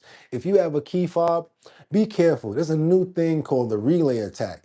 There's these car thieves out here now, and they're using an antenna to pick up the signal from the key fobs. This is how thieves are using technology to quietly steal your car. You've already heard about certain thieves that come close to your house and they start clicking to try to duplicate or replicate your car fob. You've heard of that before, right? But how about they've got so cunning and so cajones are like basketballs. Yes, the cajones like basketballs. They get out of the car now with an antenna. They see your car 3 o'clock in the morning. They get outside with an antenna. Go up to your window at your house. They're doing all of this. You don't know what they're doing. They're actually intercepting the signal to amplify it to steal your car. Oh man, this is crazy. When I saw this, I was just pissed off for whoever got this car stolen ever in life. Watch this. The most common method is called a relay attack. Car thieves use an antenna to pick up a signal from the key fob. And get this, it can be buried deep inside your home, and it can take less than 60 seconds to do. You are currently being recorded. You're witnessing how thieves trick your car into thinking they have its key fob. Notice the clumsy large antenna. It's connected to a device called a dolphin. Basically what it is. That's when you just come out with a baseball bat. I'm talking about a bat, and you just catch this motherfucker right, boom, right in his kneecap, and you just, I'm sorry. Let me let it keep playing. So you're just putting an antenna amplifier, and it picks up the ping because your car is always kind of searching for the key when it's in proximity. And as you get near it, the key will respond and start pinging back. That's why as you walk up, it'll unlock. You ain't safe no way out here at all. They are not playing. They stealing, y'all. It's not a game. And what they're doing is they're just amplifying that signal between the key and the car, and they're just driving away. Keyless car theft incident. You heard that car start up? You heard that? This in Canton and other city neighborhoods worries residents. I'm extremely concerned because somebody tried to steal my identity electronically. And now the cars are being stolen. I don't know what kind of car to buy. I'm really in a quandary. I don't know how to keep avoiding all of the theft and fraud that's going on. That's very concerning. You don't got to be close to the car for it to start. A lot of times people have a key fob in the house. If it's wintertime and they clear all the snow off their car, they'll press it and have the car starting to stay warm until they get out there. So the car already be running. It's because you're comfortable and you're not expecting shit like this. You're not expecting it. That's all. It's not your fault, but you got to be ready for it, is what I'm saying. Keep on saying double tap the screen to get those likes up. Y'all think I'm trying to do it for vanity points. I'm trying to put people on the stuff like this. I mean, considering how common it is right now without the keyless theft, car theft. I know in my experience, lived here for 4 years, my car has been broken into like 4 or 5 times. My one girlfriend's car was stolen twice. You're right about that. It says, Evada says, this has been going on for a while. It's just getting better. You're right, Skin Evade. You're right. You're exactly right. And you're saying, that's what I'm trying to tell people. It's not like before when they was going around having to try to catch the signal and it wouldn't work. They got a whole new technology. They got advanced on it with a damn antenna going into a dolphin. Within a year, that's why she moved out of the city. It's just like discouraging. Because we love the city. Thieves can purchase any of these high-tech tools online, but it can be costly. We checked. Prices start around $732. The red box and its companion device can program a key. The flipper is another way to capture a key fob signal. Bulky antenna, not needed. I've talked to Brad a few times, that's Regional Auto Theft Task Force and State Police. It's basically they're just running catch up on this stuff. There is just a lot of local criminals doing it, but it's a pretty big enterprise. City police don't have a specific category for keyless car theft, but the latest statistics for auto theft in general represent a 17% decrease compared to last year. Well, I hope so, but do you think that $700 is going to stop them? They're going to go out there and get that money together from a couple of car thefts and buy a couple of them. You see, both of them were out there looking like technicians. They had on outfits and everything, heads all covered up. They're out there like this. Like they straight up and down doing this as a job. That's $700 for that thing ain't nothing to them. They steal one car. Let's sell a motor out of this. Let's get the rims off of this. Let's go ahead and get those seats out of there. Put all that on Marketplace. They can go ahead and get those dolphins like that off the same place they sell the stuff to. Stop playing around. That's like a stupid question like, where'd they get the weapon? That's a dumb $700. That ain't no lot of money to no thief. Are you kidding me? He got that in the stash from stealing. What the hell are you talking about? Let's keep on moving forward, you guys. Let's go. We got this Thunton over here who's got accused of exposing himself and trying to get inside of the bathroom gym with a child. Yeah, come on. I've told you guys how we doing it today. We're not playing. It's going to be a crazy one here. Daytona Beach man's accused of trying to follow a teen into the shower. Flagler County deputies say Craig Stevens Jr. was in the locker room at a Planet Fitness in February. Craig Stevens Jr. They say a 15-year-old boy was in the locker room shower. Stevens opened the curtain while naked. Deputies say Stevens was later arrested for different crimes and was just identified by the teen in a lineup. I like that. My wood chipper identifies as a juicer. That was a good one right there. My wood chipper identifies as a juicer. Come on, let's get back on topic, you guys. Come on. We're going into the freakazoid zone right now. I need you guys to pay attention because this is what they're doing. You already saw it before. Yesterday, this guy followed a girl into the bathroom. And then when he got arrested, he said, "Oh no, I thought that was my girlfriend." The stupid answers that they come up with, you guys wouldn't believe it. This is even worse. We got this Bridgestone fool who's charged with the M word of a six. What's that? Oh my God. Anybody know where Bridgeton is at? It's the last one I'm going to do. Bridgeton. Another one. How do you let your kids get away from you when you're in the mall? Are you one of those parents that just be walking around oblivious and they be like, running around, going up through aisles and stuff like that? If you are, you might want to pay attention to your children. Don't let them get away from you for a second. I'm telling you like it is. I've seen a lot of unresponsible parents. And I'm going to be honest with you. Kids taking stuff off the racks, throwing stuff around, doing whatever they want to do. I've seen this. These are the same people that you want to be a part of the village. You guys got to be careful because you never know who else is watching them while you're not watching them. Let's get on over to see what happened to this 6-year-old. That's right, inside of a Bridgerton Target.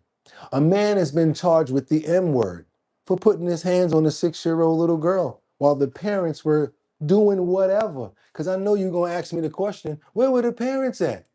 State man is charged with molesting a child inside a Bridgeton Target. Investigators say security cameras and a quick police response led to an arrest within minutes. 5 News Side's Megan Kernan spoke with child safety experts about the conversations every parent should be having. She's live in Bridgeton. Well, Kelly, it happened yesterday afternoon inside this Target on St. Charles Rock Road. Police say a 6-year-old girl was shopping with her family when a stranger followed her to a clothing rack and assaulted her. Tonight, child safety advocates are praising the little girl for speaking up. Prosecutors say the suspect, 39-year-old Rayshawn Manuel, followed the 6-year-old girl, groped her over her clothing, and pulled down her pants. 6-year-old little girl. Then court records say Manuel appeared to gesture to the victim to come with him, but the girl ran back to her mother, who called 911. Police found Manuel at a nearby gas station about 10 minutes later, wearing the same clothes seen on camera. The St. Louis Children's Advocacy Center says it's important to have conversations with your children about body safety early and often. Conversations. Where the hell was you at when you had your child in the mall? My mother used to be outside before you even get in the mall. Anywhere you go, let me tell you something. Before we go in here, let me just tell you something. You don't be putting your hands on nothing. You stay where I can see you. You don't put nothing in your pockets. And if you embarrass me, it's going to be the last time you ever embarrass somebody else. That'll have your child like this. And then other people be looking at the parents like, oh, he's so well behaved. I know he is. Boy, I was well behaved. You see how big my hands are? This didn't come from my dad. You know how they say that? You get it from a mama. He can't tie a sweater around that ass and hide it in pajamas. I got these mittens from my mama. My daddy had little hands. My mama had these. Will wear you down. Trust me, you don't want to get a whooping from her. Trust me, you don't. She's from down south, one of them southern mamas. Trust me. So sometimes I'll be more scared of her than any little kid. So let me tell you something. That's how you're supposed to do it. I don't know how you guys do it, but you're supposed to let them know before we go inside of here, you don't want nothing and you ain't hungry. Unless if you're hungry, you tell me what you want. That's how you do it. Don't try to embarrass me in here, because I will embarrass you and it'll be your last time. Y'all know what I'm talking about with them southern mamas? It's important to give them the tools that they need. Well, what does happen if this happens to me? And so creating that trusting relationship, that it's not just enough for us as adults to tell our children, come and tell us. We have to give them the safety and the assurance that when they do come and tell us things, that we are going to act appropriately. The St. Louis County Prosecuting Attorney's Office says they do not believe there are additional victims in this case. Manuel was charged with statutory sodomy and child molestation. He's being held on a $200,000 bond. Live in Bridgeton, Megan Kernan, 5 on your side. Man, listen, was she a real one? She had the ladies in the neighborhood shook. My moms ain't play that. Moms used to fight dudes. I'm serious. I ain't learned how to fight from my father. He was the mild mannered type. Oh, don't do that. Chill out. He's the one that got me doing all this.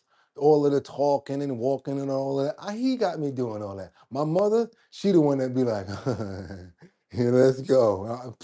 What? Don't play with that lady. I don't even want to bring up her stories because she used to get mad at me. I used to bring up her stories. Mom, remember that time you got arrested? Bow, stay in your place. She was one of those mamas. What are you talking about, boy? I don't remember that. Stay in a child's place. I'm telling you. We got to get on over to TikTok. You guys remember that, right? The real original TikTok. Let's get on over to the new TikTok.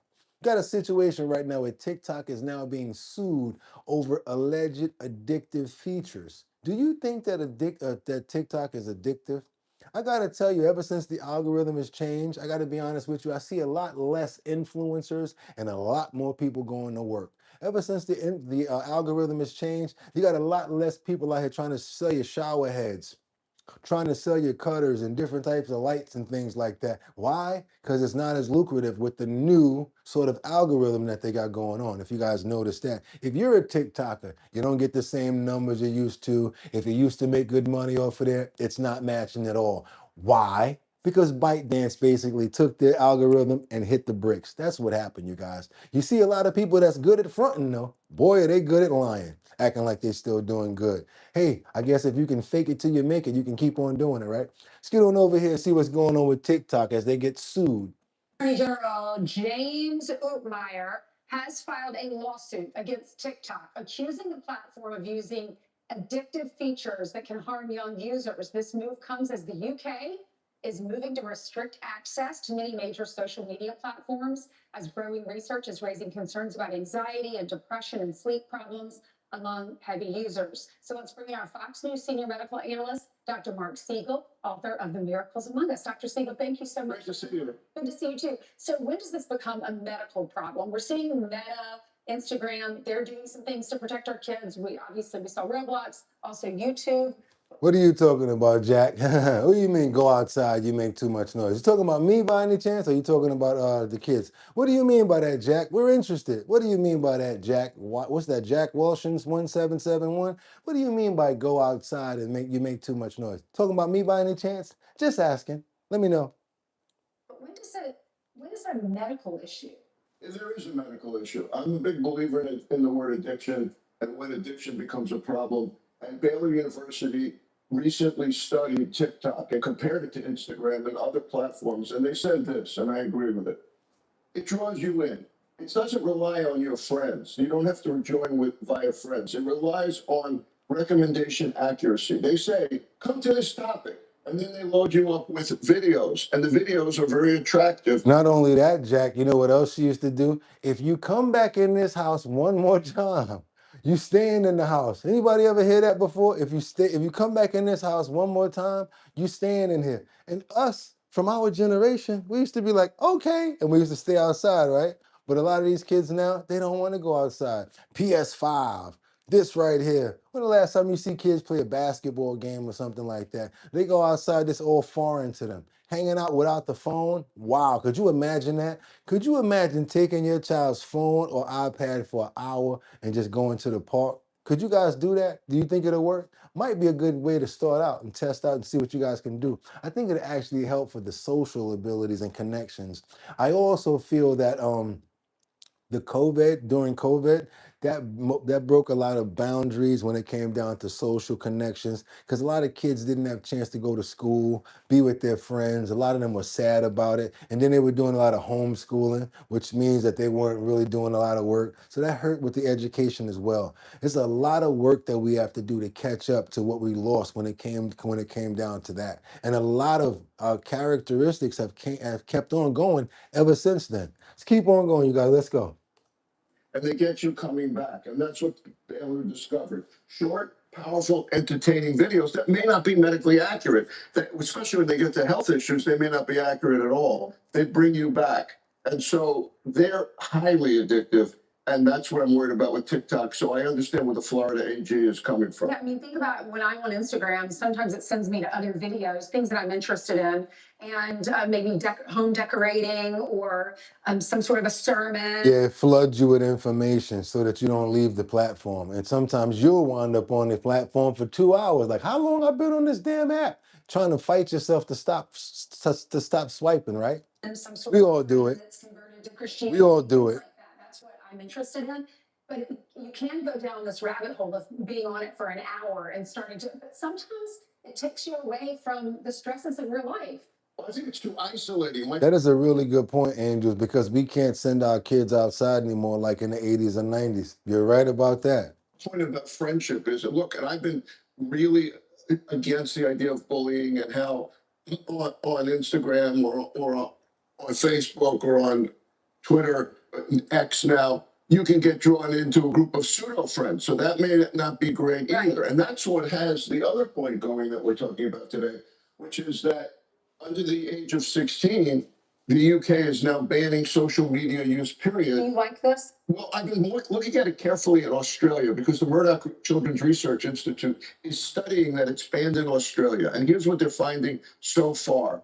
It's working, but it's not working to technically savvy users who know how to get around it. So if you know how to use technology, you can get around it. It's working 50-50 part of the way. We got to do. So some of the kids that still know how to get online are gonna wind up getting online regardless, is what he's trying to say. Let's double tap that screen and get those likes up, you guys. Let's double tap that screen and get those likes up. What are we doing right now? We're working on 74,000 subscribers. And give me all the money in your pockets right now. Give me all you got. Give it to me. Snap it to a Slim Jim. Or what you can do is you can pick up that phone and see us on there and be like, double tap that screen and get those likes up. And if you do feel like being nice and giving us some premium or whatever like that, looking out, we'd rather you go send it to the Cash App, because Big Brother here, they tap the pockets kind of hard. They tap the pockets kind of hard, and they're already suppressing. So why give them any more until 24 days is up? You guys, how many people here ever thought about bungee jumping or skydiving? Bungee jumping, skydiving, what else is there? Paragliding and things like that. Have you ever had a little bit of fire in your gut? You said, you know what? I've always wanted to bungee jump. You ever think about that before, guys? Let me ask you. Have you ever had the inkling to get out there and bungee jump? Anybody scared and anybody strong enough or got the will to do it? Okay, we got Mike Holmes over here that says, I skydive. Wow. Okay. No thanks, says Ruby. Wait a minute. They need to make it. Okay, what else you got? Parachuting every weekend. What? Are you serious? Man, this is sad. Okay, I want to. Plan to do this in my 50th birthday, born day, Boogotti. You plan to do a bungee jumping for 50th birthday? Whoa, okay, done it. Adam Trebet did it already. Ruby says no, don't want to go. No, I thought about how I would never do it. I would rather walk a mile through crushed glass naked and then walk backwards. Ooh, I've done both bungee and skydive. Faye, for real? Why you won't be sharing no pictures of that stuff? Nope, I keep my feet on the ground. Why leave the perfectly good, safe ground? Why, Scooter? I don't like death games. No, hell no. Not after this story. DJ Mod, you know what's coming. Sad situation here. Beautiful girl. Young. Thank you so much, Jordan Dowdy, for the $10 super chat. Everybody do what Jordan's doing. Give me all the money in your pockets right now. What you got over there for me? 5 for you and 5 for the bum at YouTube. Thank you so much, bro. Just because you know, because they're going to take 3. If you give me 5, they're going to take 250. That's how they get down. They want half. Boom, they don't play. My bad, 70-30. So they get about what? $2, about $1.50. Man, they don't play around, boy. They suppress you and still get you. Come on over here, you guys, because this is something that I don't think anyone here should do. I don't recommend it. Now, some people done did it already. Faye, you must have had some good people. But these people here, with this little hook and juke setup right here, it's very sad. We got a situation here where a bungee jumper was killed by pure negligence after being thrown with no cord, no snapback, just straight down. Come on, y'all, let's go. What we saw here was pure negligence from many angles. There were so many opportunities for that.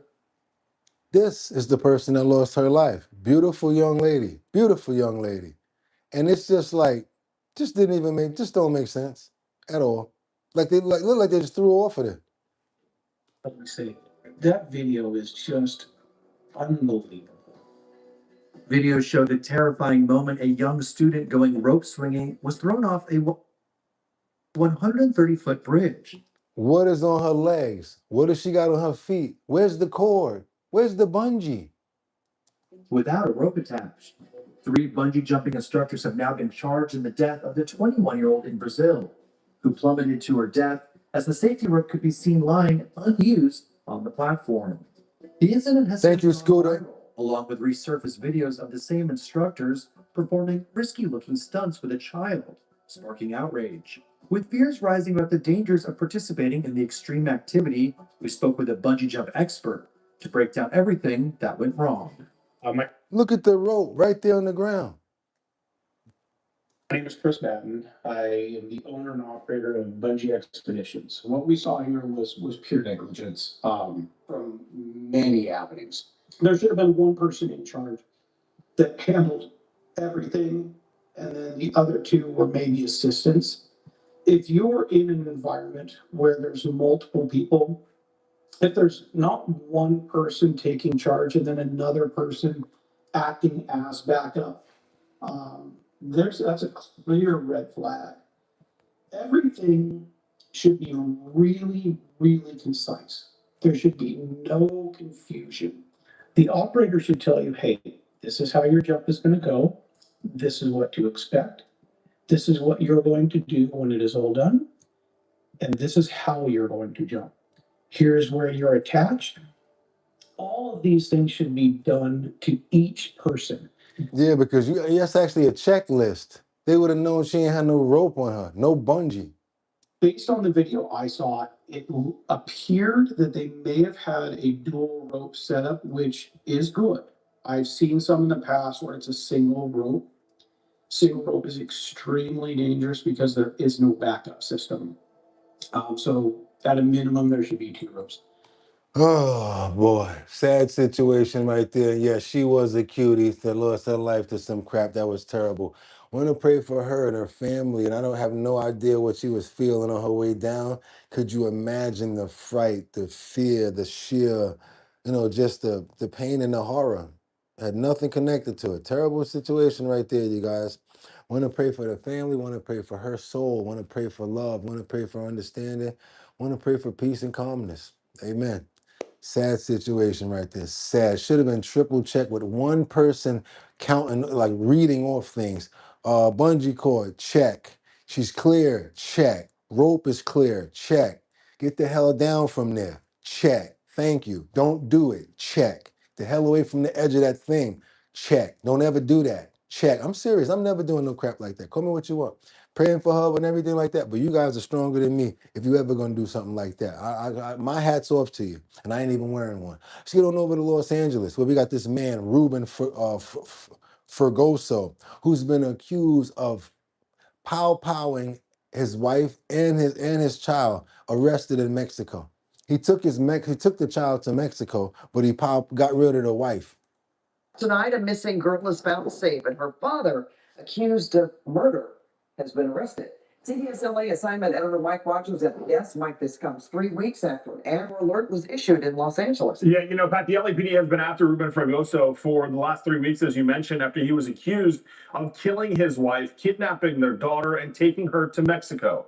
We'll show you the photos here. This was when she was caught crossing the border into Tijuana rather, at the San Ysidro port of entry. There was Ruben on the right, the daughter on the left. We blurred her face now that she has been located, but Ruben is now in the custody of a Mexican jail. Now, authorities from RHD, LAPD's Robbery Homicide Division, were notified that he was arrested in Mexico by Mexican authorities. His daughter was found safe. She is currently safe and being held in protective custody. The LAPD says their next steps are to extradite him. Remember, the DA already issued a warrant and charged him in this case, so it should be easy enough to get him back over to the United States. And then they'll sort of situate her family, the little girl's family, to be able to pick her up and bring her back into the United States, however they so choose to do so. But tonight, Ruben Fregoso is no longer on the run. His daughter no longer at the center of an Amber Alert after the prosecutors say he killed his wife, took their daughter to Mexico, and had been on the run ever since. No word, Pat, where in Mexico or how exactly they caught up to him.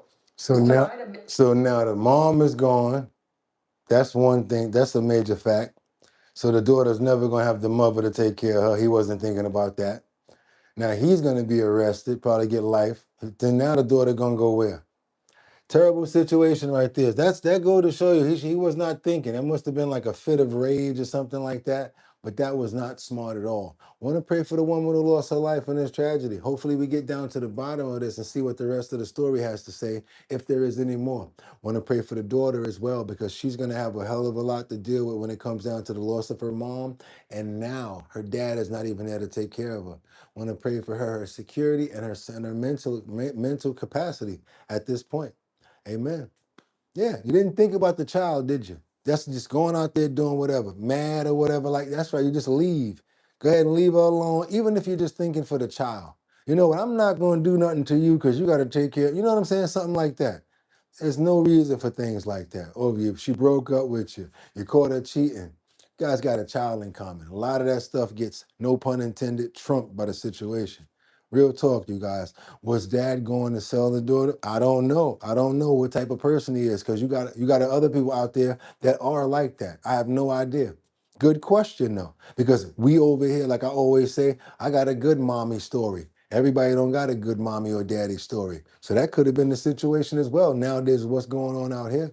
Let's keep on going, you guys. Let's get on over Orlando now, because this one here is a very shifty situation. I don't believe the story. I know a lot of times, like you said, you never know what's going to happen. Like the last one. Do you know what he was trying to do to the child? Maybe it was something else.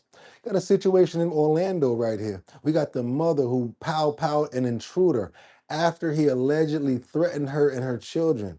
Now, I do believe that there's more to this story. And when you guys see it and the way that she's moving around, I think that they were probably dating each other and they got a little hot, and then she probably did something else. Watch this. Matter of fact, I'm going to let you guys come to your own assessment. Let's see what's going on with this right here. Let's get on over to Orlando and see what happened with this mom who allegedly pow-powed an intruder. Remember I said intruder, right? Opens fire to protect her kids after a man breaks into her home. She and her family are safe, while the suspect is spending the night in jail. And as Fox 35's Stephanie Buffamonte reports, the sheriff's office says that mother did everything right. Deputies say the woman had the right to stand her ground after the man entered her home, threatened her, and refused to leave. A mother caught in a frightening situation inside her own home. We spoke with her after the terrifying ordeal. And then what I did to protect my children and myself. Investigators say she was protecting her two boys from this man, Michael McDonald. Deputies say he opened her garage, was banging on her window before he barged into the front door of her Palm Coast home Sunday afternoon. And he just did this out of nowhere, just picked a random house. This is when Boogotti starts doing his detective work and starts asking, because I hate when people say axe. I'm not a murderer, all right? I ain't an axe murderer. I start asking questions. So he just picked this house randomly? Where's the connection? Is there, let's listen a little bit more here. Price is friends with McDonald's sister. Oh. She says the shock and fear of him entering her home, demanding money, and threatening her and her kids. So you're friends with Price's sister, and the shock of him breaking into the house and demanding money is the reason why you pow-powed him. Let's keep going. And quickly. I panicked and, got my gun and That was my first time using it. Price says she warned McDonald that she would shoot him if he didn't leave. She says he kept coming. I'm saying, yabba dooba, baba dooba, baba beeba, you know what I'm saying, and had to do what I had to do, baba beeba. Toward her, and he said, "I don't care, shoot me." She says she shot him in the arm and he took off. Like, I wasn't trying to kill anybody. I was trying to, just get them out to where my children and I were safe in our house. Flagler County deputies found McDonald not too long after at a nearby hospital, where they arrested him. Chief Deputy Joe Borelli says this is a prime example of why stand your ground laws are in place. She's in her own home. Someone comes in uninvited, refuses to leave, advances towards Thank you, Jess. you and your children. You're armed. She didn't want to step further and said she was going to shoot, and he still didn't leave. And she had the right to defend herself, and she did. Let me act out the story. Scenario. This is just made up. I'm just making up this whole story myself. You ready? I'm the brother. I'm the guy. Yeah, I'm outside. I need that dough that you got for that 7 I gave you. Yeah, I need that dough for that 7 I gave you. I know you talking about whatever. I need my money because I need to go re-up. What? Bitch, you better give me my motherfucker. Look, I'm outside right now. I done been in there a little minute ago. Da-da-da-da-da-da-da. Give me my money. Oh, yeah? Okay. Do. Oh, this bitch don't want to answer the door. I'm going through the garage. Hey, open this door. I want my money for that I gave you. You know what I'm talking about, itch. Because the connection was through the sister. That's how you know about the brother. You know what I'm saying? Ain't nobody stupid. Now you want to come outside acting like you defending yourself from whatever. How about you get that man that money that you probably owe him? Or y'all had a little situation going where y'all had a little lovers quarrel? That's what it seems like a little more to me. Because your wordage sounds a little in the category that we call Abba Duba Baba Biba-ish. Bitch, please, we not stupid. Let's go. McDonald was arrested for burglary with assault. They say he has a lengthy rap sheet, including grand theft and robbery with a firearm. Reporting in Palm Coast, Stephanie Buffmonte, Fox 35. Okay, Sound Man, BK, you live in the same borough where I have a bridge available. Sound Man, you don't got to go nowhere. Meet me down by Atlantic Avenue. I'm going to be over there about 1 o'clock. I got this bridge that's for sale. Since you saying that you believe her, don't worry about it, brother. Sound Man, BK. I need to holler at you because I got a stupid hustle for you. You're going to be the richest person in BK. You ain't even going to have to do nothing with sound anymore. I'm gonna sell you this bridge. All I need is like $3,500 for it. It connects New York, it connects Manhattan to Brooklyn. Straight up and down. All I need is $3,500 for it. Meet me at Junior's. I'm gonna be over there probably like 1 o'clock in the afternoon, all right? Since you believe that she's telling the truth. I got a bridge for sale, my brother.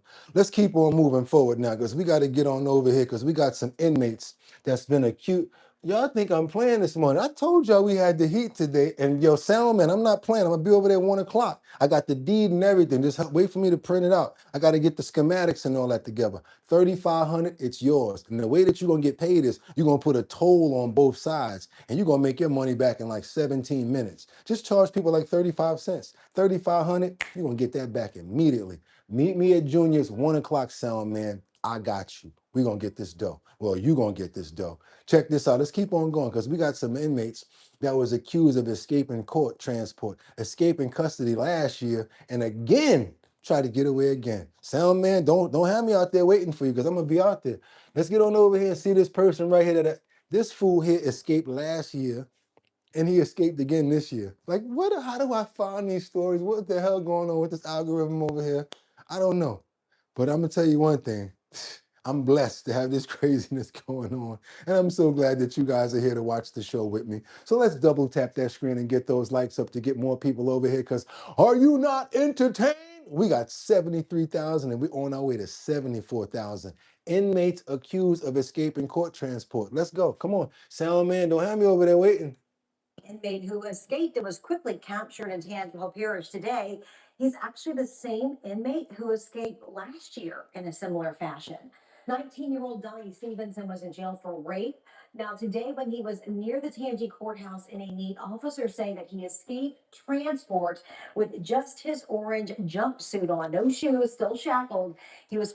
He looked like, what's the name of the rapper, y'all? Y'all gotta help me on this. What's his name? Little what? What is his name? Not Little Yacht. What's his name? It's all blonde and everything now. He looked like that skinny little rapper. What is his name? Y'all know what I'm talking about. Look at this little fool. Look at how, of course he gonna keep on escaping. Look how little he is. What is the name of that rapper, you guys? He ain't even really a rapper. I tell you, one time they asked him to freestyle and he couldn't do it. There you go. And I know I'm telling the truth because you called it out. I didn't even have to say it. Look at that. All of y'all are saying, look just like little Uzi Vert. He looked like little Uzi Vert. No shoes, still shackled. 8-year-old Donnie Stevenson was in jail for rape. Now, today, when he was near the Tangi courthouse in a need, officers say that he escaped transport with just his orange jumpsuit on, no shoes, still shackled. He was found about 30 minutes later with the help of canine gunner. Now, in December of 2025, officials say that Stevenson escaped a transport van.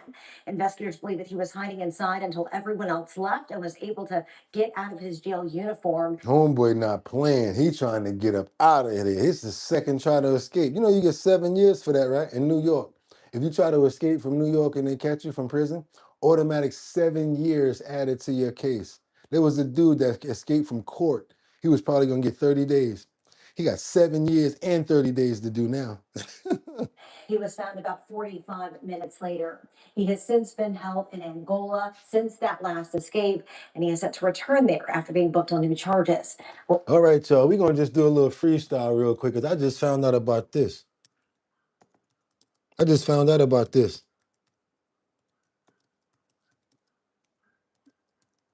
Come on, it's a freestyle, but it's gonna work. Let's go. Well, Michael Tyler, better known as his stage name Mystical, was Make it say, na na na na. You know who this is right here, right? You know who that is right there? That's rapper Mystical. You guys know what I'm talking about, right? Don't stop now. No. Yeah, that's him right there, Mr. Mystical. Yeah, hot boy. 20 years, same charge all over again. I forgot to put this in the roller, but I remembered that when I saw that last one. So let's get into it.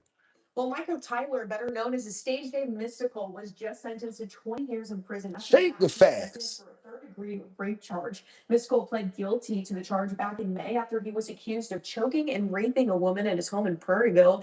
He was arrested and held without bond in 2022. Mystical faces similar charges back in 2004 for sexually assaulting his hairstylist. He spent 6 years behind bars on that charge and then became a registered sex offender. Well, Attention, all you players and pimps, right now in the place to be. Shake it fast. Thought till your dudes before. See, I didn't really want to sing that song because of what he got charged for. You don't want to hear him saying, you don't want to have him saying, show me what you're working with. You don't really want to have him saying that right about now. Yeah, you guys, if these charges are true, and I got to say this is the second or third time that this has happened to him, it is what it is, you guys. And that was a freestyle. It just came across the deck. I saw it. I said, you know what? Let me show them that. But let's stay back on course. Let's keep on going. Because we got a 79-year-old nurse who helped others for years, who's now in fear of going to jail over her yard. I'm going to be honest with you guys. If I was out there, I would do her yard myself. I haven't done yards in a long time. I would do it for free. I would do it for fun. And I would just do it for the hell of it, just to make these people get angry. This lady's 79 years old, and one of the best and one of my favorite positions, a nurse? How dare you? And because of a little bit of overgrowing, the sad part about it is she's shaking, like she's got like a little bit of Parkinson's going on. How's she gonna keep her yard clean? She's lucky not to be in an old folks home. I don't like when I see situations like this. And I know if anybody in my chat, any one of our family members knew where this lady lived at, y'all would do the same thing. Y'all would be like, you know what, miss? We from our bottom line. My name is such and such. We're about to hook your yard up for nothing. We don't play that about our elderly people, and we don't play that about our children neither. For others, a Lake County woman now needs some support. The elderly woman faces the choice of cleaning up her property or possibly spending time in jail. 79 years old nurse. After getting a text about it, News 5 banker and Lake County reporter Tracy Carlos looked into it and learned about the challenges this woman is facing. For 33 years, Beverly Thomas worked as a nurse helping others. Now she's the one in need of help. I've paid my taxes all these years and I haven't broken any laws. And they're calling this a crime. The crime, the 79-year-old told me, is failure to maintain property and trim. One of them things that you guys can't stand, probably one of them HOAs that you guys be talking about. Y'all always be bringing that up when something like this happens. They thank you so much, Kelly. I love you so much for the job that you do, because Kelly's a nurse. That's right, Kelly. You go for it. God bless you. We love our nurses over here. I don't understand this. And her yard ain't that bad. Of trees. She was summoned to court last week for the misdemeanor offenses. I wasn't nervous at first, but the more I thought about it, I thought, and then, I was sleeping okay at night, but then when I went to court and heard I can be put in jail over it, and they're making it sound like it's a crime, then I got nervous and had trouble sleeping at night. Beverly admits she can't keep up with her yard like she used to because of her arthritis and tremors. She uses a walker to get around. So I'm not just. You see what, and you guys are calling it right out. Look at that, trying to steal her property, probably trying to do some scheming stuff. I feel that they trying to take her house. Look, they scheming on it. That's what they're trying to do. Look at this. Disputing that the bushes need trimmed, the trees need trimmed. But she told me she can't physically do the work anymore and on a fixed income can't afford to hire anyone. She told me that she tried calling social services but couldn't find help. I just don't want to be in jail. I went to Willoughby City Hall today looking for answers. I spoke with the building department and mayor's office. Late Monday afternoon. She's in Willoughby. Where's Willoughby at? I got a statement from the city saying in part, while we can't comment directly on any case. Man, they didn't put this lady address on the news. You serious? Thank you for contacting us regarding 820 Eaglewood Drive. Or how about we try to use it for a positive? Anybody know where 820 Eaglewood Drive is at? Anybody know where 820 Eaglewood Drive is at? 820 Eaglewood Drive. Come, I'm really calling y'all out to work. I'm not even gonna lie. If anybody have the nerve to say I know where it's at, I need to go help this lady out, at least clean the front of the yard or do her garbage or something. 820 Eaglewood Drive, you guys. Is currently in litigation. This really why we do this channel, not just because of the fun and the laughter. I would really love to see this video of one of us doing this or somebody helping her. We can provide general information regarding the city's property maintenance enforcement process. When a potential violation is identified, an inspection is performed from the public right-of-way to determine if a violation exists. If a violation is found, a notice is sent to the owner of record. It goes on to say the city's goal is always voluntary compliance, and legal action is generally the last step after attempts have been made to resolve the issue. If compliance is achieved prior to any scheduled trial, the city will dismiss the charges. Beverly told me that she got Wait a minute. Where is that? Willoughby Municipal Court, Lake County, Ohio. Judge Marshall. This is a municipal court from Lake City, Ohio, you guys. She's in Ohio. Everybody that was asking where she's at, she's in Ohio. Previous letters, but took care of the problem. Beverly told me that she is due back here in Willoughby Municipal Court next month for a pretrial hearing. Until then, she'll be trying to figure out what to do next. If you guys have TaskRabbit, like if you got one of those apps or something like that, you can actually hire somebody to go. Matter of fact, we got TaskRabbit or something like that. You can actually hire somebody to go do her lawn that's already paid. You can actually get in front of this. Let me see if I can try to figure something out on this one. I cannot tell you what old age is going to be like. You just wait till you get there and surprise. In Willoughby, Tracy Carlos, News 5. Oh man, let's see what we can do on that one, you guys. I got some work to do in Willoughby, Ohio. Let's see what we can do. I'm gonna remember, I'll remember. Let's keep on going, you guys. Let's go. That's what I'm talking about. It's not a HOA, it's standard streets. Okay, thank you for correcting me. What else, you guys? She needs a GoFundMe. Why the politicians ain't help her? Law is the law, but that's messed up. They want her house. That's what everybody keep on saying. Turbo Munch. Everybody keep on saying that. They want a house. Cities needs to be ashamed. They'll go around and give citations, but they won't mow the grass after the citations. They usually charge like $50 to mow. Or they give you it 3 times, right? Start a GoFundMe. I'll donate. I've got 20 on it. They're trying to take her land. I'm gonna get in contact with them people first and see if we can do that. Because I don't want to start a GoFundMe without actually having a source of actually giving it to her. I like to be straight up when it comes down to money and stuff like that. Very transparent with y'all money. Because it's serious out here. But if it's my money, I'm gonna try to find herself and see what's going on. But that's another thing, because we got a couple of things we got to do in order to get in contact with her. We got to do it the old school way. Google the address, see if there's a connecting phone number there. Since she's older, she may still have an active phone that we can actually get in contact with her from. We can do something like that. I like to actually speak to her and let her know what the plan is. But we got to keep on moving forward. But I got to let you guys stay on top of stories like that so that you can see what's going on and what we're about over here. Let's keep on going. We got to get on over to Lebanon, because there's a village that was hit by a series of Israeli strikes in southern Lebanon. Told you we go everywhere. Just came from Ohio, now we're going to Lebanon. Keep your eyes on the village. And this is another thing I keep on trying to say to you guys. It seems as if they're never on the battlefield. It's always with the people. It's always the people. Yeah, that's not a battlefield. That's a village. See what I'm saying? It's never the running with the muskets like back in the days. You know what I'm saying?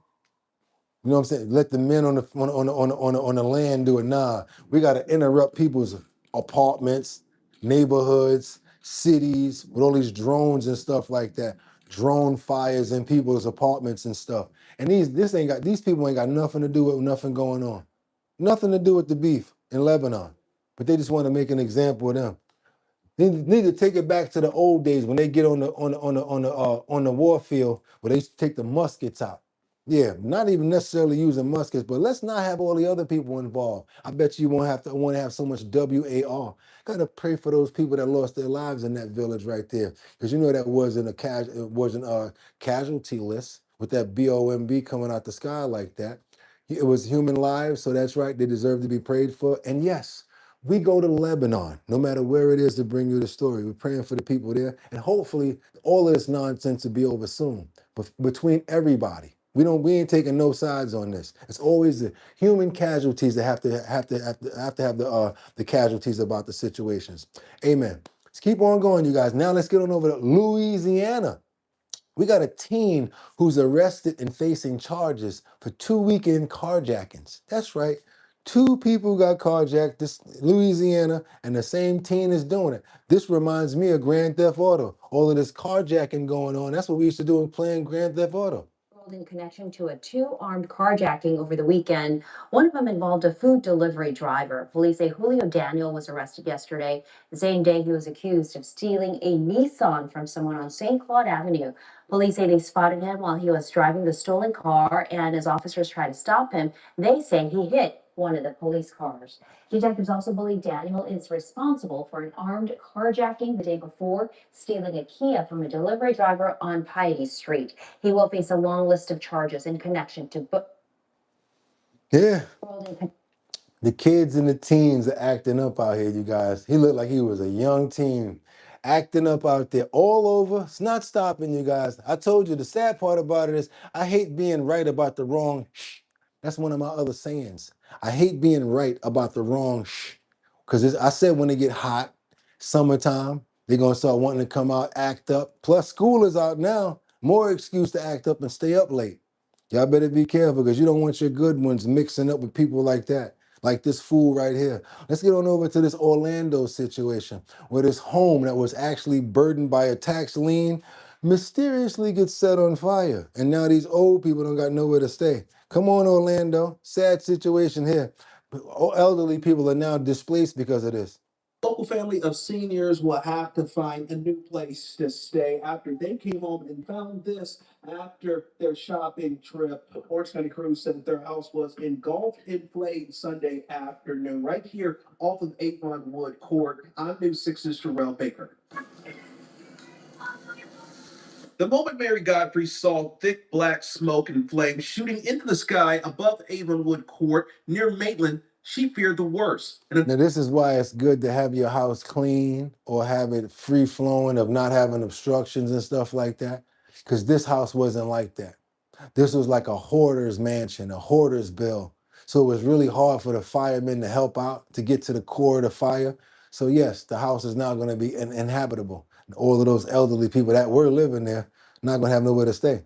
Unfortunately, she was right. I've been in the house for so many years, and I see all these homeless people around here. I don't want to be homeless like that. Orange County Fire Rescue and multiple crews rushed to the scene just after 4:30 Sunday afternoon. Firefighters found the home overwhelmed by heavy fire. This house has heavy fire damage. The residents are going to be displaced for some time. This home may look familiar. News 6 featured the property in 2016 after it accumulated more than $2.5 million in code enforcement fines and liens. I would like to move back in, yes. But it's going to take a lot to get all the junk out of here. Homeowner Bill Zorn says that he inherited the property 25 years ago and has struggled to keep up with costly repairs. When they put a lien on the house, there's no way of getting anybody to put a roof on the house.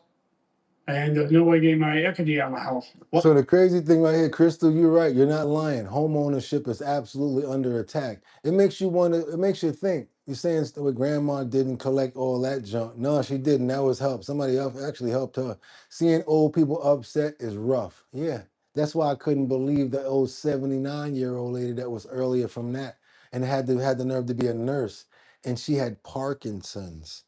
So that means when she went in front of the judge, she was having the same effects, the ticking effects.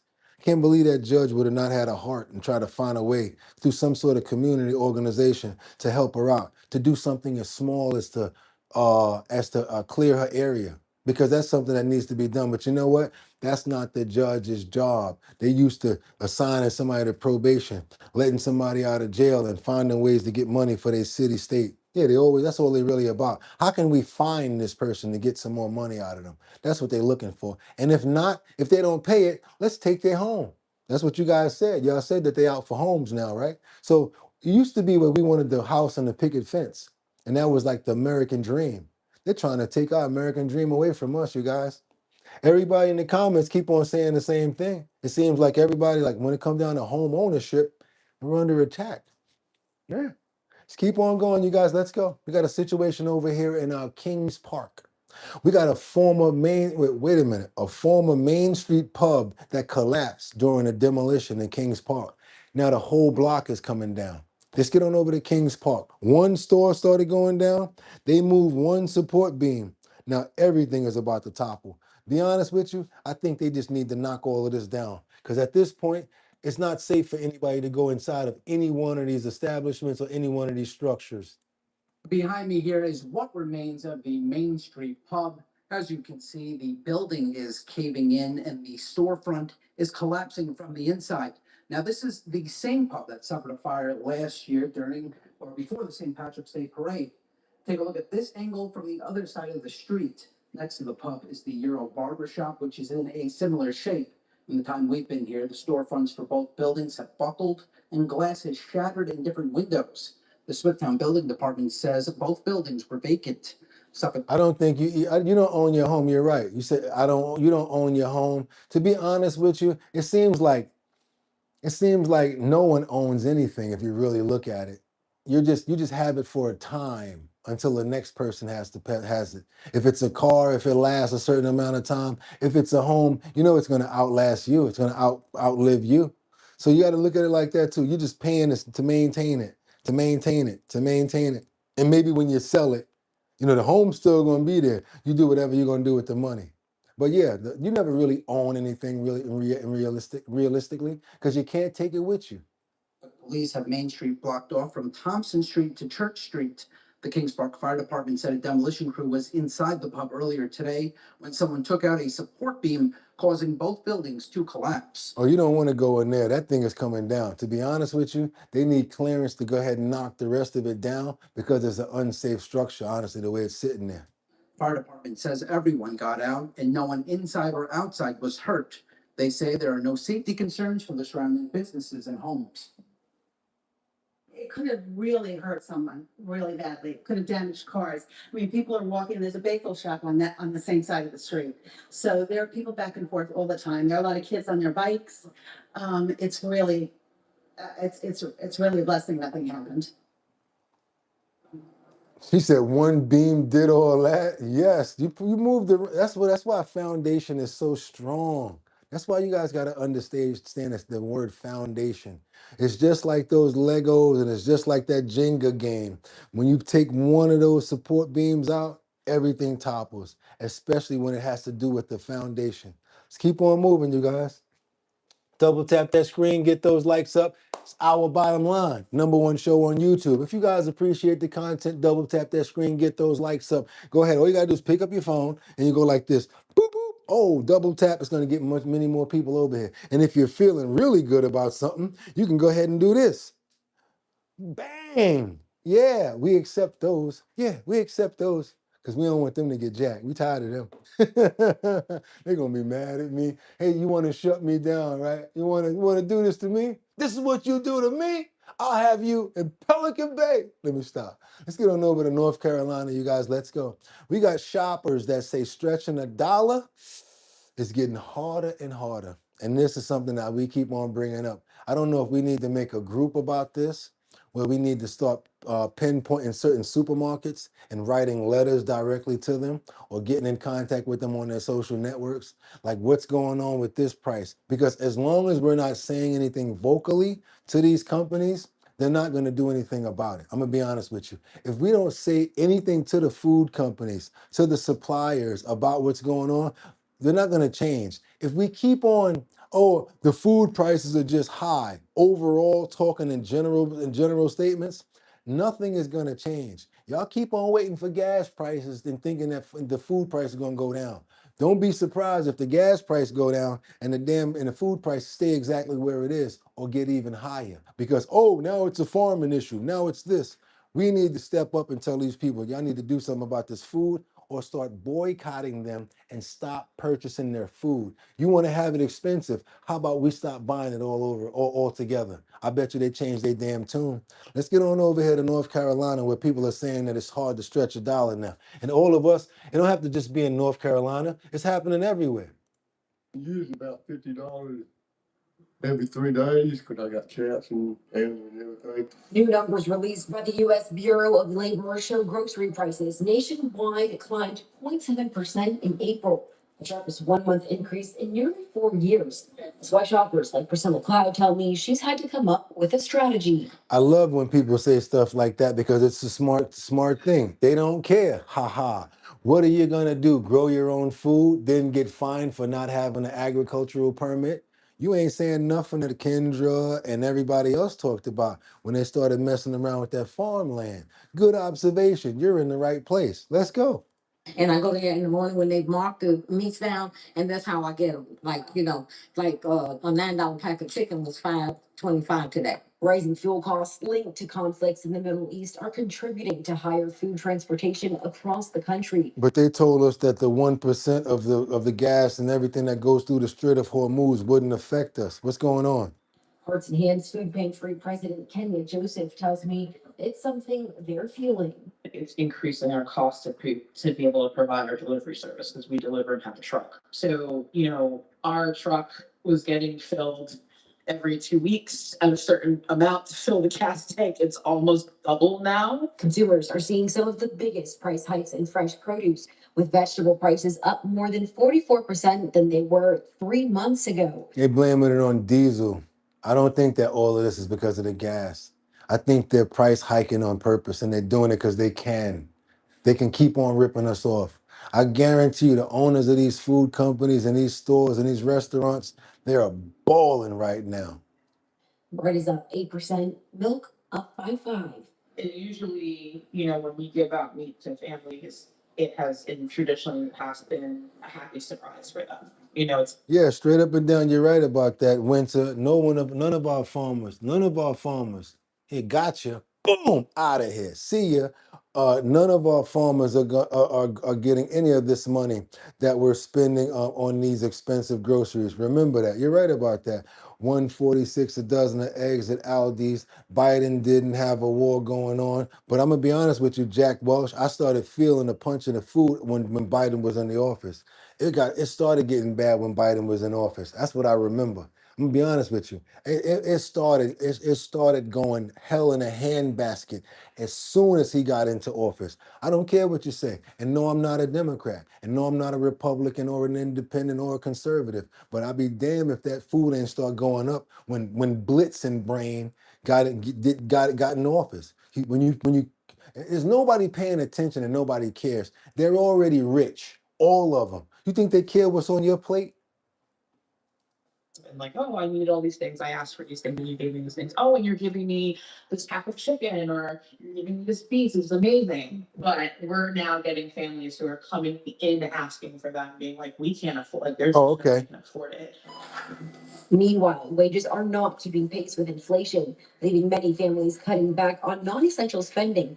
But Cloud says, as a cancer survivor, she knows some people will have to cut back on things they also need. Either way you're doing it, you have to sacrifice. So it's either that or, I mean, you have to have your meds. I take meds, you know, and so you have to have them. So you just have to, you know, do what you can do. And one day you have to go without in order to get your meds and stuff, you know. You see that? She's just deciding and distinguishing between if she's going to be able to get her meds or if she's not. Made a mistake, I'll go in there and get you out of lockup. My bad. If I lock somebody up, I'll go ahead and get you out because I have the power. So yeah, you guys said I made a mistake and I locked somebody up. I'll go get you out. I apologize. If you're still watching the show, we're going to get you out of lockup. I think that person's name was Ruby. If I didn't time you out either, I got you up out of here. So if I did get somebody up out of here, I got you. Don't worry about it. I'll get you up out of there. I remember that name. That's my aunt's name. So I'll go ahead and get you out. Don't worry about it. Let's keep on moving forward now because Japanese people are a lot different than us. We're starting out with our health and wellness section. Shun. What are we talking about right now, you guys? We're talking about cleanliness being next to godliness. And you know, when you start cleaning up and everybody start to do the same thing, you start to create an effect where you got other people wanting to do the same thing. You ever see somewhere that's really dirty or like a yard that was all filthy, and then all of a sudden you see people get there all together and clean that place up and turn it all around? That's a really good sight to see. And that same fresh breath of air comes through after that last piece of trash is put in the garbage. That one little last fresh breath comes through that says, okay, you guys cleaned everything. Now let me get some new clean air in here. It happens when you're cleaning your house. I don't know if you guys notice it, but it happens to me.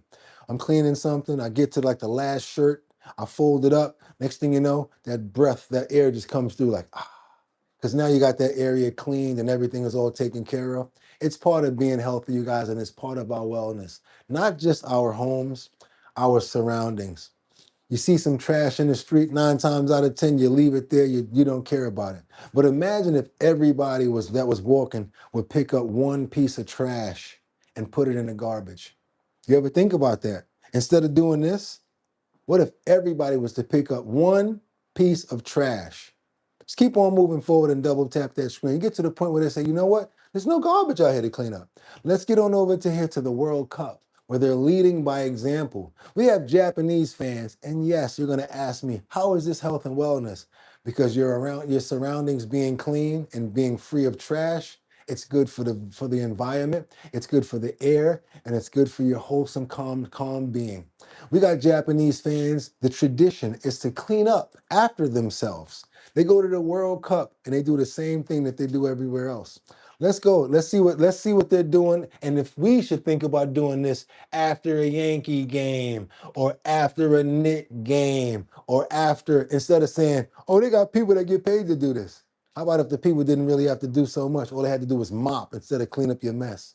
Let's keep on moving forward. Let's go and see what's going on with Japanese fans because their tradition is to clean up after themselves after the World Cup.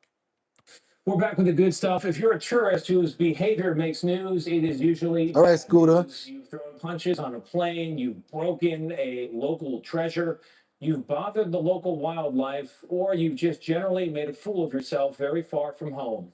which is why when you first hear about Japanese soccer fans at the World Cup waving these giant blue plastic bags around, you might assume the worst.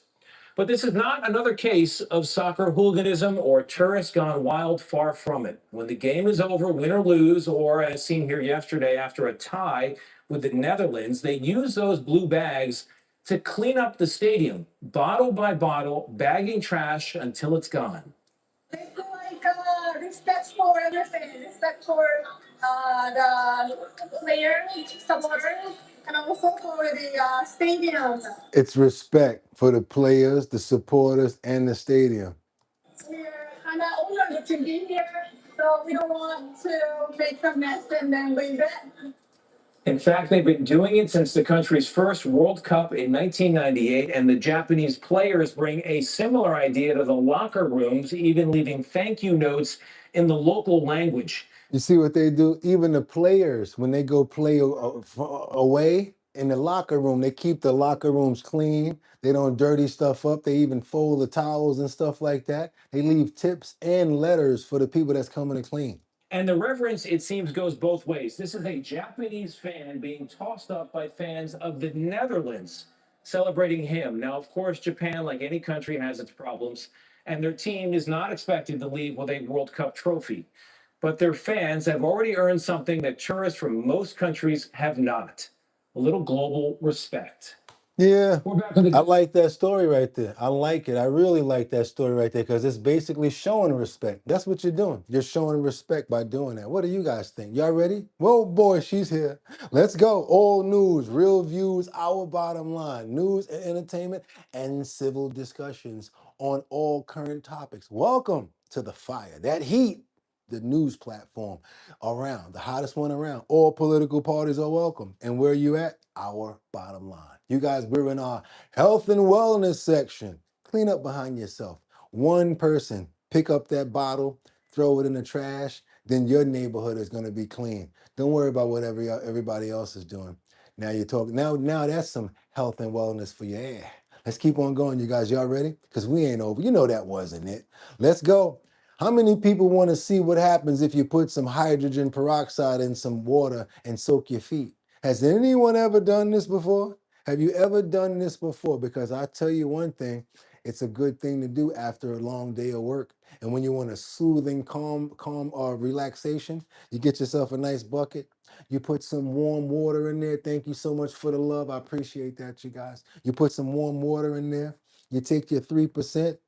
And you go ahead and put that in there and you just sit back and you let that peroxide work. It's actually good for your skin. It actually takes off dead skin and softens your feet to get to go ahead and scrape off the dead skin. Also, if you have athlete's feet, it's really good for that. Also, bacteria. 3%, nothing higher, you guys. After a while, once you put it in there, you'll start to feel the soothing and calming effects. Let's see what's going on over here after you put some hydrogen peroxide on your feet. See what happens. This is cool and surprising. Hydrogen cleaning and light packs. If you ever wondered what happens when you put hydrogen peroxide on your feet, I'm going to show you something super cool. And then I have a surprise ingredient for you. This is getting down and dirty here, but let's just take a good peek here at my heels. Not looking too shabby. This white toenail polish is starting to yellow, by the way. But if you have really bad corns and calluses, you want to get yourself a nice warm bucket of hot water. Warm, hot. I prefer things on the hotter end. Ooh, that feels amazing. And then what you want to do is take some hydrogen peroxide. It's recommended that you do a 3-to-1 ratio. Here at Hydrogen Cleaning, I like to eyeball. I'm probably going to use a little bit less than that, but you want to dump it on in there, and we're going to let our feet soak. We're going to let my feet soak here. I would say I'm going to give it about 10-15 minutes to start, depending upon how bad your corns and calluses are, and then we will get to that secret trick here. By the way, I have an entire playlist dedicated to hydrogen peroxide hacks because it is so amazing. Thumbs up if you agree with that one. A little minute checkup here. It's starting to feel just a little bit tingly. I showed what happens when you dump this down your sink, the sink drain, the pink stuff around that. It's eating all of that bacteria that is found on your So feet. all of the bacteria, the toxins, because the bottom of your feet hold a lot of dirt and toxins from your body. There's a lot of release down there. So if you do this, you have a good chance of cleaning and getting all of those toxins out and helping your body long, cleaning your feet, paws, and stuff like that. It's also really good if you have athlete's feet. This is also an excellent all-natural remedy if you have athlete's foot. Ooh, all right, time to take these out, give them a good dry, and we're gonna take a peek and I'll show you the next little step here. After your feet are nice and dry, you wanna go in with one of these. I get them from the Dollar Tree and you're just gonna wanna shave off, rub off. Now, I know a lot of y'all heels don't look like this. I know a lot of y'all look like y'all been running in the sand. And you put your socks right on. I know how your feet look, ashy Larry and all of that. We know. Put a little bit of coconut oil in that water. Put a little bit of olive oil, believe it or not, or tea tree oil as well. Helps out with the moisturization, you guys. And it also helps against athlete's feet. You got to be moisturized a little bit when it comes down to athlete's foot. That's why your feet get the way that they do, because of the sweat going directly to the socks. Then you got the hot foot in there. So yeah, and sometimes you might want to take the shoes off and let your feet breathe a little bit, because that also gets a lot of air for the bacteria to be able to get some air. Any of that extra dead skin. The hydrogen peroxide helps loosen it and kills any bacteria and soften all the places that need softening. Let me know if you've tried this in the comments box below. Now, a little lotion on here afterwards.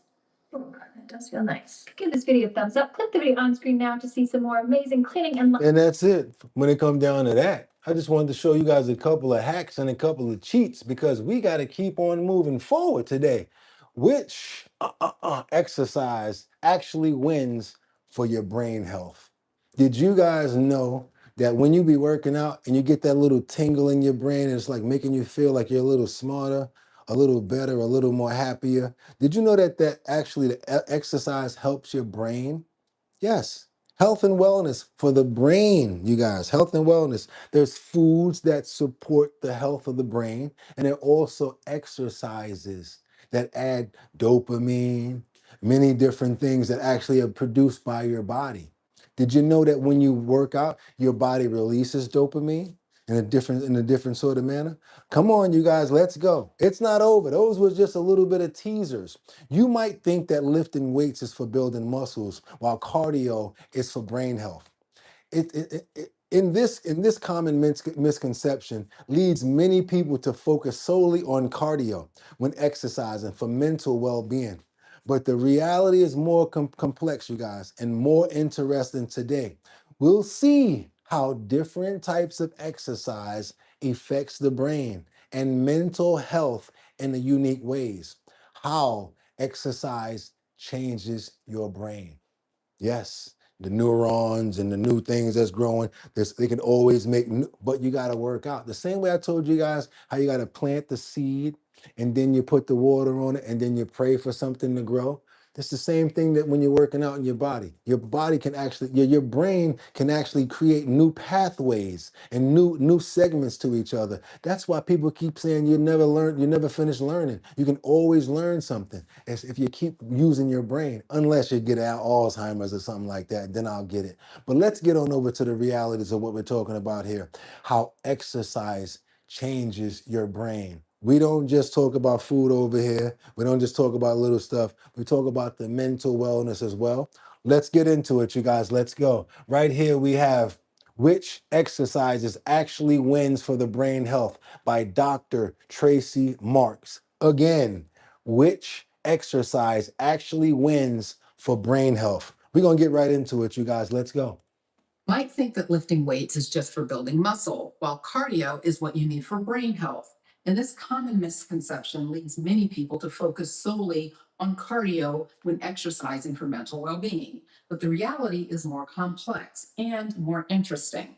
Today, we'll see how different types of exercise affect your brain and mental health in unique ways. Yes, drink your creatine. You guys already on it, but guess what? Did you know that certain workouts actually help too? You never learn enough. This is the health and wellness section. This is what we do. I'm Dr. Tracy Marks, a psychiatrist, and I make mental health education videos to strengthen your mind, fortify your brain, and build resilience. Watch this Our one. last video covered how exercise generally changes your brain. Today, we're looking at the specific benefits of different types of movement. Let's start with cardiovascular exercise. Cardio includes any activity that keeps your heart rate elevated for an extended period. Things like running, swimming, cycling, or brisk walking. What sets cardio apart is its focus on sustaining movement, which significantly boosts blood flow and oxygen delivery to the brain. Blood flow, oxygen delivered to the brain. All good things, right? Let's go.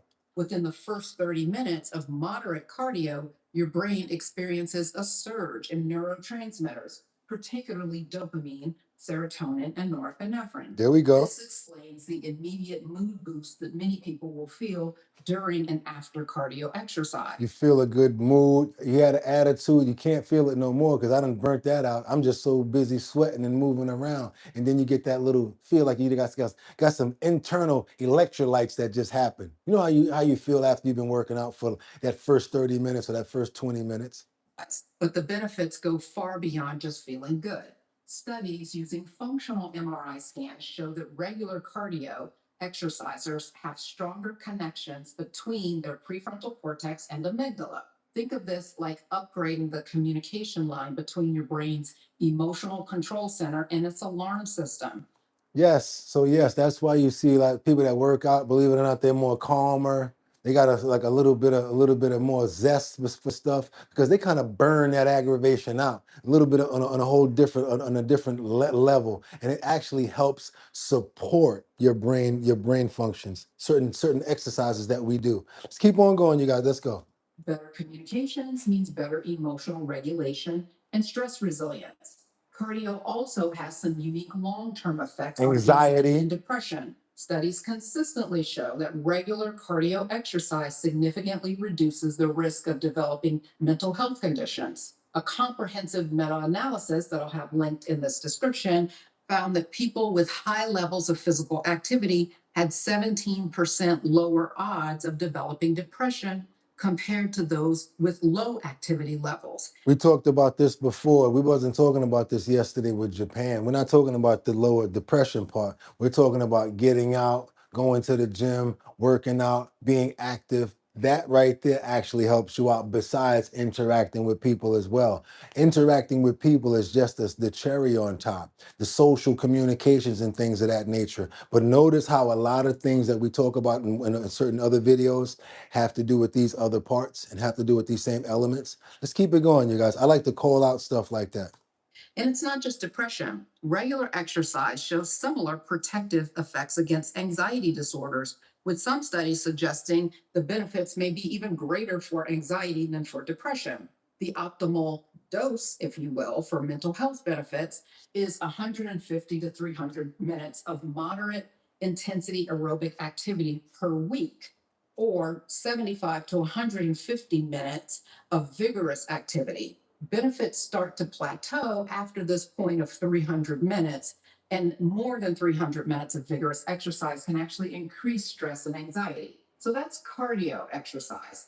Now let's look at strength training, which historically has been underappreciated for its brain benefits. Strength training includes any exercise that uses resistance to build muscle strength, whether that's lifting weights, using resistance bands, or doing body weight exercises like push-ups and squats. Unlike cardio, which focuses on endurance, strength training is about short bursts of intense effort. What makes strength training unique is its impact on certain growth hormones in your brain, particularly IGF-1, which stands for insulin-like growth factor 1. While cardio primarily boosts brain-derived neurotrophic factor, or BDNF, strength training triggers a cascade of growth factors and testosterone that support brain cell survival and enhance your brain's ability to form new connections called synaptic plasticity. That's very important right there. You want to keep your brain healthy in order to be able to create these new levels and these new connections, so that you, when you're learning something, or you don't want to become like, let's say Alzheimer's early. You don't want to deal with certain things and certain forgetful things. So you would like to keep a healthy brain the same way you keep a healthy body. So knowing, that's what I love about this. Knowing that working out in certain ways help my brain work out as well. That's phenomenal to me. I didn't even know that, and just understanding this right now is beautiful. I love it. Because now not only doing strength training helps out, cardio works helps out as well, and just different concepts and different, I'm not different concepts, in different areas of the brain. So yes, and whenever asked, does working out help the brain? Yes, it does. Does it help the mental? Yes, it does. And is it good for the the psyche? Yes, it is. Let's keep on going, you guys. All connected. It's all connected. It can also help regulate cortisol levels, potentially reducing the negative effects of stress on the brain. Here's another interesting point. Strength training appears to be especially effective at reducing inflammation Thank you, in the Adam. brain. Research in the Journal of Applied Physiology demonstrated that regular resistance exercise significantly decreases key inflammatory markers like C-reactive protein and TNF alpha. This reduction in inflammation may help protect against depression, anxiety, and cognitive decline. As you probably know from previous videos where I've talked about this, chronic inflammation has been linked to these conditions. Strength training shows. How many times I got to keep on telling you guys about inflammation? I say inflammation just as much as I say carcinogens, just as much as I say microplastics now. I say these words a lot now because these are the words that we really got to pay attention to and we got to be careful about. Because the less of these is more life. Real talk. Let's keep going. Promising benefits for executive function, which is your ability to plan, focus, and switch between tasks. A 2020 systematic review in the British Journal of Sports Medicine found that resistance exercise training improved multiple aspects of cognitive function in older adults with strong effects on executive function and memory. So which type of exercise is better for your brain? Let's look at three different. Now, this is what I like, because we can talk all we want. We can keep on saying this and that or whatever. But when she said, which type of exercises are good for your brain? That's when I said, okay, I'm going to let them see this one. Because it lets me know, like, we're not just over talking. There's a lot of people that over talk. You know, it's good for you to get out there and be a good person and blah, blah, blah, blah, blah, and blah, blah, blah, blah, blah. Okay, show me some examples of how I could be a good person. We from a certain era where we need to be taught. I'm good at learning stuff, don't get me wrong, but I'm very good at hands-on. Show me the hands-on the first time, I got this. That's what I'm talking about. I got this. So show me the hands-on type of stuff we need to do to get it right. Situations. For immediate mood enhancement, cardiovascular provides a faster mood boost due to rapid neurotransmitter changes.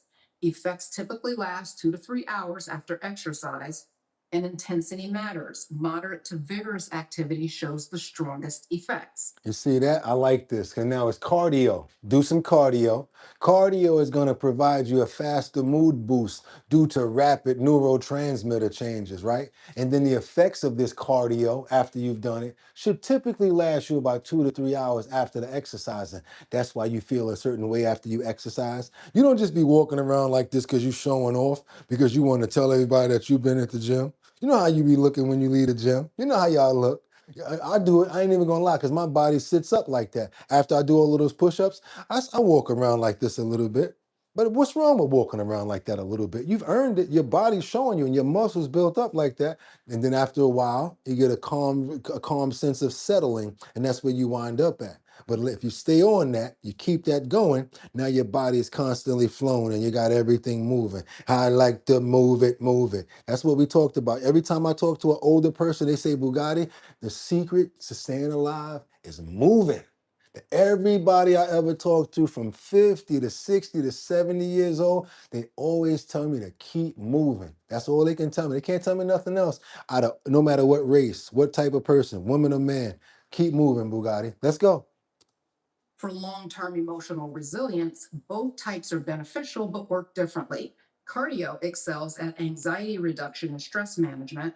Strength training shows superior effects on self-esteem and confidence. Come on, knowing something like that is fantastic. That's like, all right, now we got the cheat. We have the cheat now. Okay, we want to work on two different things for ourselves and our bodies. Let's do some cardio because that's going to reduce and it's going to reduce and help our stress management, right? And then if we do some strength training, right? That helps build your self-esteem and your confidence. Like after you finish working out, you're walking around with that big Superman Captain America chest, or you got that body that looks like Storm from the X-Men. Y'all know what I'm talking about. That's what you're supposed to do. Because you know what? I work out for the benefits. I work out to show off. I'm not gonna lie to you guys. You think I don't like looking good in my suits? You think I don't like not having a stomach? You think I don't like looking this way? So when I'm down on the ground and doing whatever, yeah, man, you know you want to keep looking this way. You know you want to keep on bragging like that. All right, I told you guys the trick. I say that to myself. You keep on telling me that you do 240. Now let's see if you can do 260. All I'm doing is psyching myself out though, and it's cool for me. That's what I do. Let's go. Combined training provides the most robust protection against depression. And then for cognitive function, cardio is better for memory and learning speed. Never knew this. Strength training has an edge for executive function and attention. Never knew this before. Types help prevent age-related cognitive decline. The combination appears to be the most effective for overall brain health. I like this because now you're talking about things that I worry about and smart people always think about. Things like loss of memory, things like Alzheimer's, things like Parkinson's.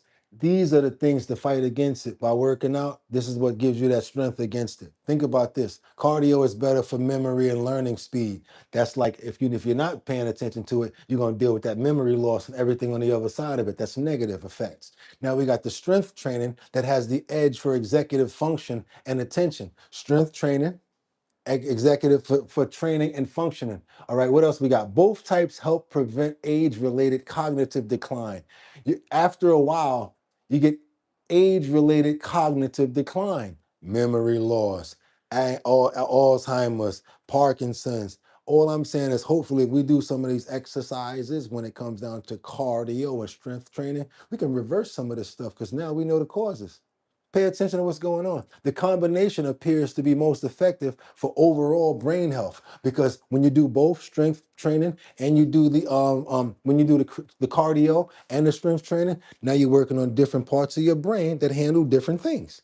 Common sense. It's real simple. I like this. I like this.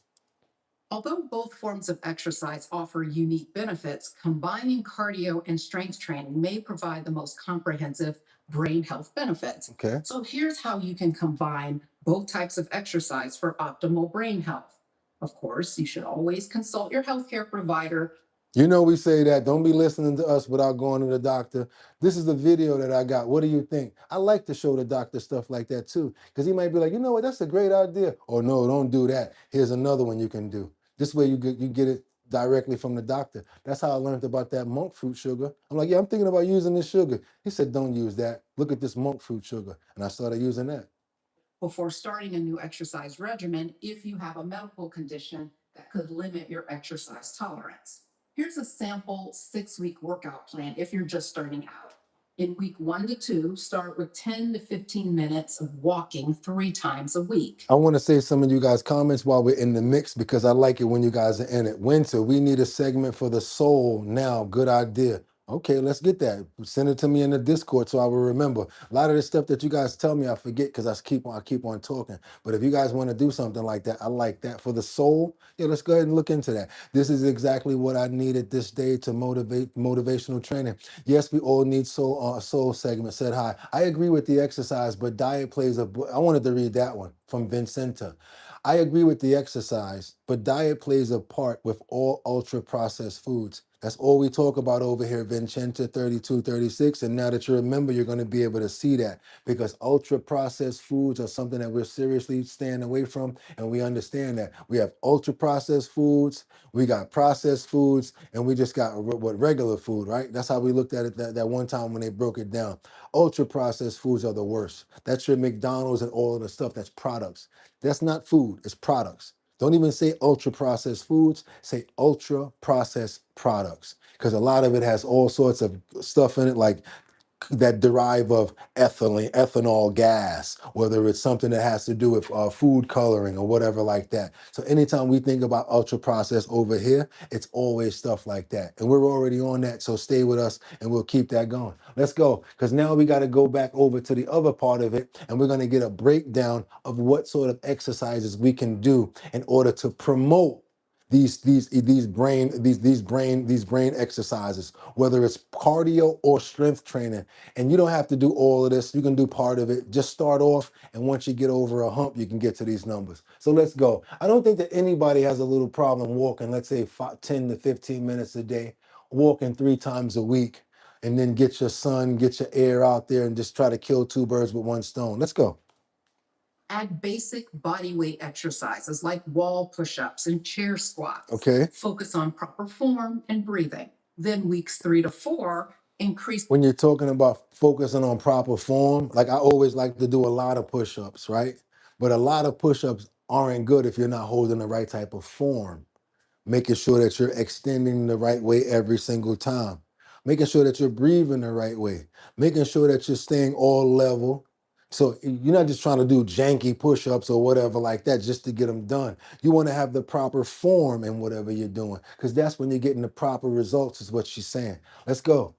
Walking to 20 to 30 minutes. Every more weeks that you're getting into it, she's just basically saying you can do more and more after every week of you doing it. Shouldn't be hard to start walking a little longer. Add resistance band exercises. Include balance exercises like standing on 1 foot.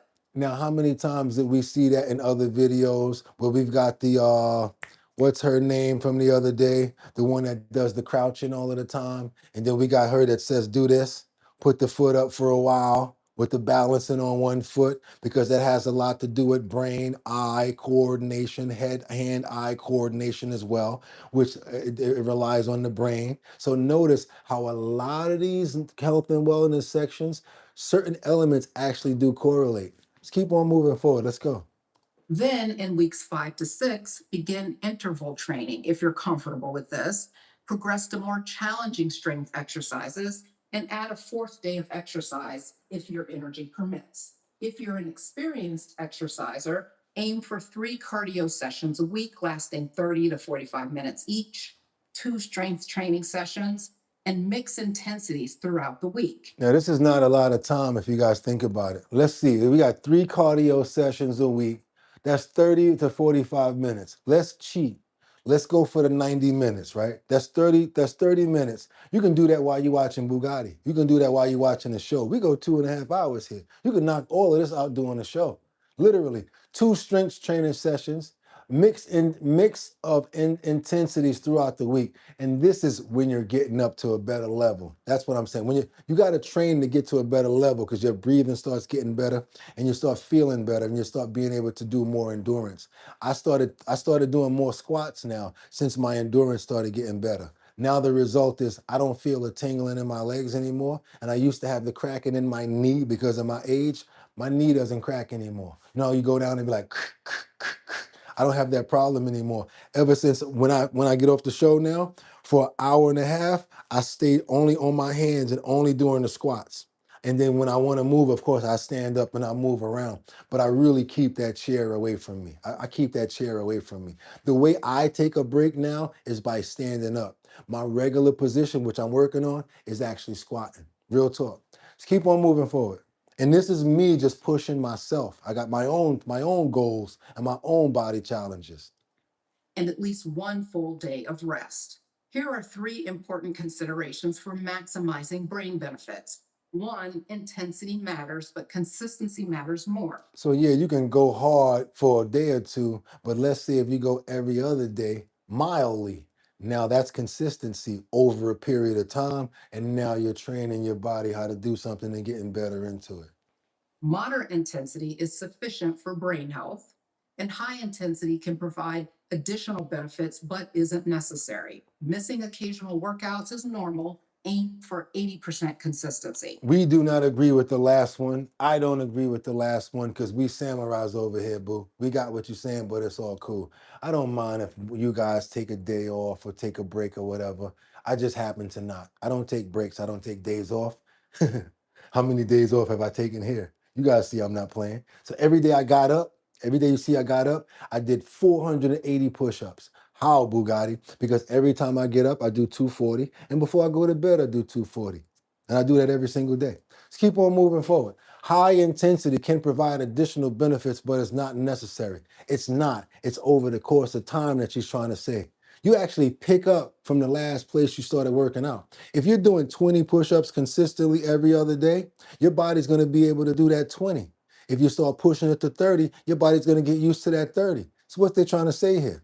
Let's keep on going. And now, this is the last one. Missing occasional workouts is normal. Aim for 80% consistency. I am a maniac.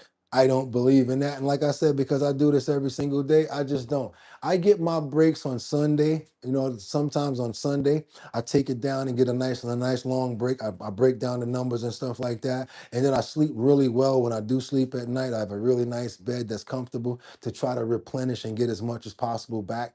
But I do a lot of I am up a lot because of the show and because a lot of my time is necessary. But I don't believe in the last part. That's just me. I wouldn't do 80, maybe like 90, miss one day. That's 2 days right there with the way she talking. Let's go. A second point, recovery is essential. Sleep is when your brain consolidates exercise-related changes. Proper nutrition supports both brain and body adaptation. As you can see, I'm not perfect. See, I'm still working on me too. I'm still working on me. But think about it, you guys. If I listen to this, I wouldn't be able to do the show. Think about it. Sometimes you have to sacrifice in order to do other things that you want to happen. This is my sacrifice. And listen to your body and adjust intensity as needed. And third, progress gradually. Increasing too quickly can lead to burnout, and allow 4 to 6 weeks to adapt to new routines. Increasing too quickly can lead to burnout. That means if you're like, oh, I'm gonna go do a crazy workout. Now your next day, I don't feel like working out. Now my body's hurting, even though you should work out that day. Do things moderately, even if it's 5 push-ups. I actually started my sets from 10. 1, 2, 3, 4, 5, 6, 7, 8, 9, 10. All right, then I got up. I wasn't able to do 100 push-ups a day. What I started doing was, all right, 10 push-ups, and then I try to do it 5 times a day. And then 10 push-ups, we do it 10 times a day. That's how I got up to the 240. Yeah. And track your progress to stay motivated. Now, here are 3 common obstacles and solutions. If you have time constraints, break exercise into shorter durations. Use lunch breaks. But that's not telling you not to do it. You got time constraints. I like the way that she says this. Use your lunch break to do that walk. Use some other time. Combine things in order to make sure that you're straight. What I learned about certain things is this. You might be really good at your job. You might be a nurse. You might be a superintendent. You might be a cleaner. You might be a painter. You might be a construction person. But don't do better at your job than you do it yourself. Don't do better at your job than you do it yourself. And don't do better at your job than you do it yourself. Meaning, don't leave it all at the job. Don't bust your butt all, and then next thing you know, you're looking all skinny. You're looking all depleted. You're looking all tired. Now, I understand hours are necessary to work, to get paid, to do certain things in order to live, cost of living. I understand that. But what I'm trying to tell you is when it's time to take that break and actually do it. I know I'm going against what I normally say, but if you don't do that, then you have nothing in the reserve. You got to have something in the reserve, you guys. And yeah, build it up as strong as you can get it because you never know when you're going to have to use it. It's like, I look at it like a squirrel storing nuts for the winter time every time I work out. Because if I ever get sick or if something is ever happening to me, I can use the fat of that muscle, the strength that I already got to try to hopefully get me through. Like, damn, bro, you sick, but you look mad strong as far as your body goes. You feel what I'm saying? And try to do it that way. Now, if the body starts going against you, that's a whole different story.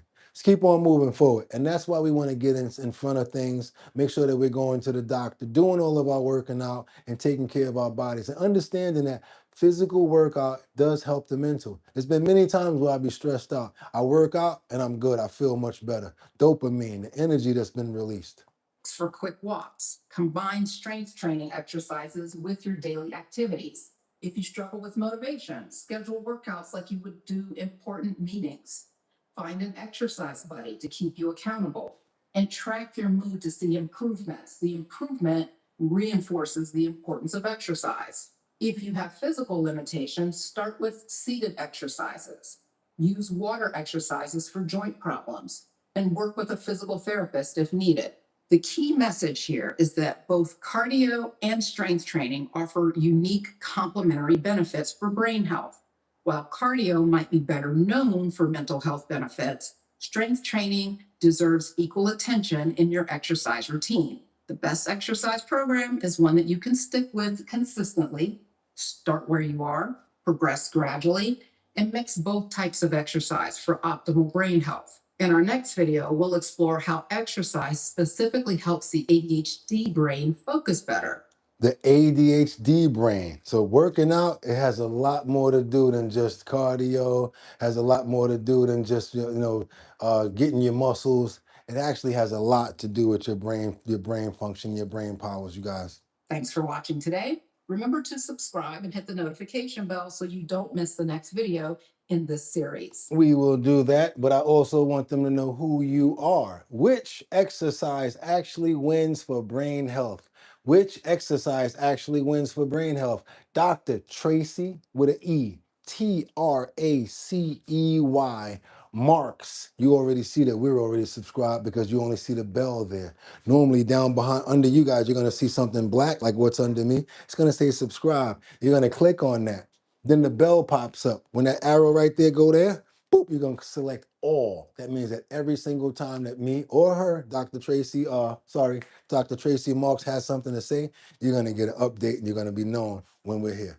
That's right, you guys. And again, how I always do it, really hope that you guys got something out of that health and wellness section. And guess what? Like I always tell you, you know for a fact it's going to be in the Discord. So you guys, I hope you're a member of the Our Bottom Line Discord. We put all of our videos from the health and wellness section right there, just in case you guys want to go look at it. You saw a little part that you were interested in. You might want to go look at the workout again and what the numbers were. You don't have to write it down. All you got to do is be a member of the Discord. How about that? Let's keep on moving forward, you guys. Sent flowers for 30 jewels. Thank you so much, Winter.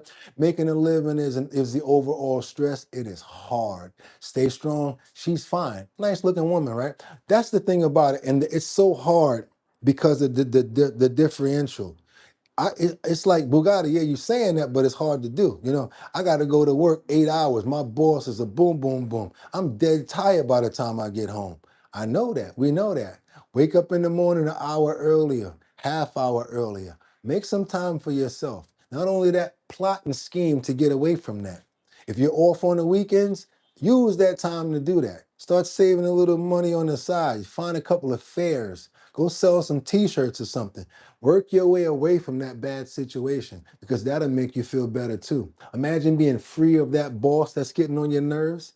It's not gonna happen overnight. You got to work towards it sometimes. Let's keep on moving forward, you guys. And I hope that you had a good day for the health and wellness section. Hope you guys learned a lot about how to clean your feet, get a little bit of bacteria out of there, how to take care of that fungi toe. Also, you guys put a little bit of that 3% peroxide in some hot water and just sit there and soak. That's right, you guys. After work, it's a good thing to do too. Let's keep on moving forward, you guys, because it ain't over. It ain't over. What's today?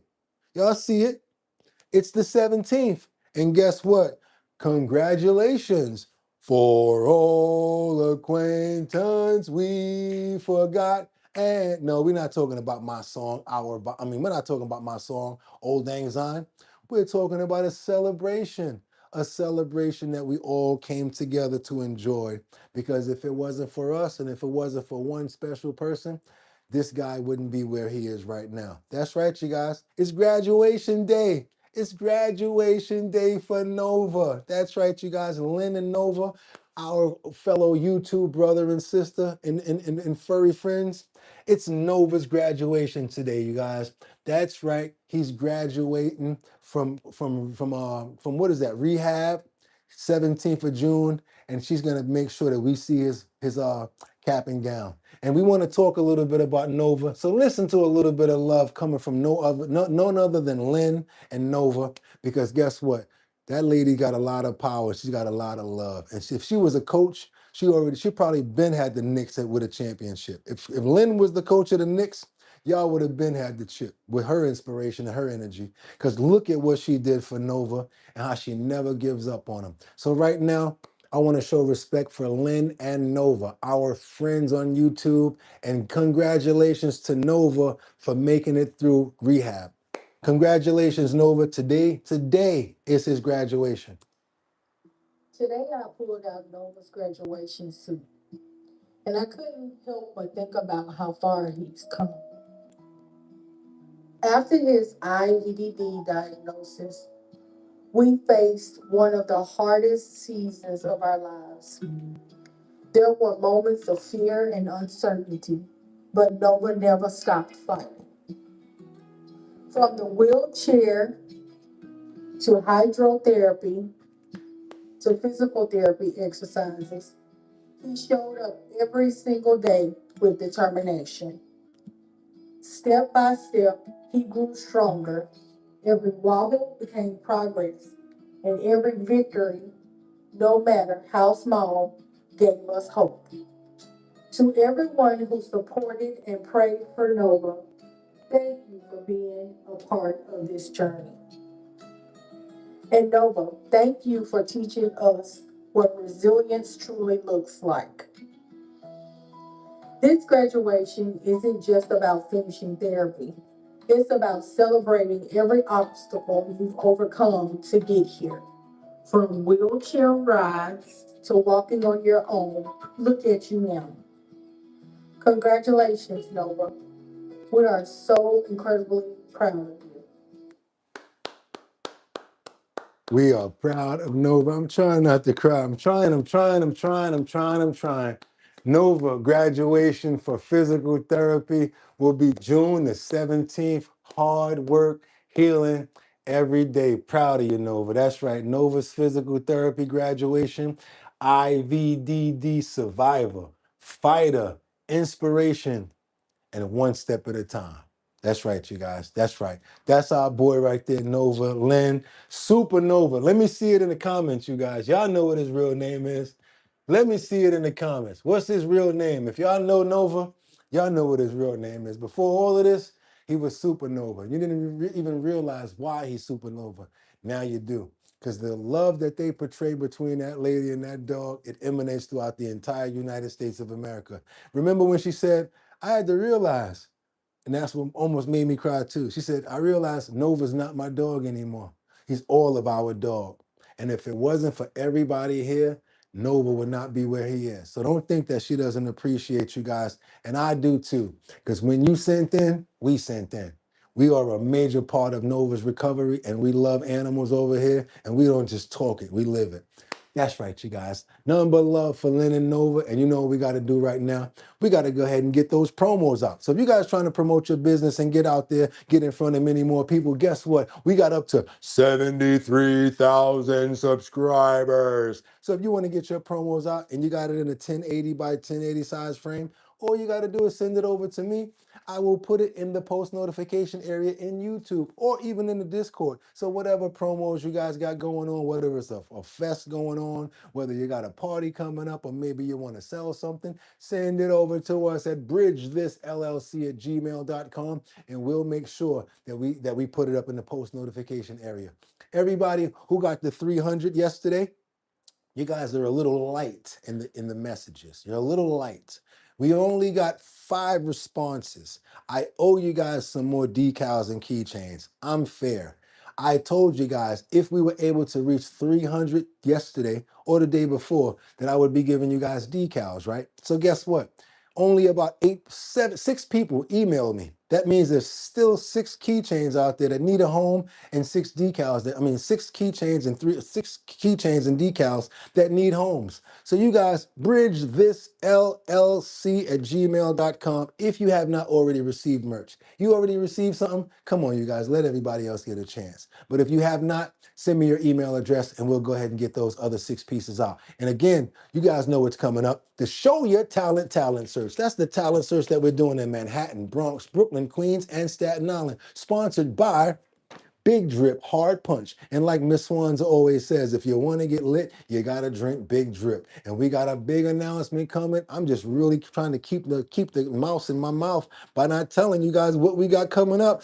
But one or two more days, I'll be able to tell you. You know how I tell you guys, you got to make sure the ink is dry before you tell somebody something. But that does not mean that we don't still got the Show Your talent search coming up in Manhattan, Bronx, Brooklyn, Queens, and Staten Island, where you can win $250. Also, one person from online. How are we doing it? We're going to have different locations, liquor stores, different events, restaurants, myself and my DJ Don Dada, formerly of Black Ink Crew. We're going to be pulling up the different locations, and you guys, boom, if you got talent, you're going to be getting hit off with $250. Not from me, you're going to be getting it from Big Drip Hard Punch. Now, I'm going to be one of the hosts there, but I ain't going to be the one paying you.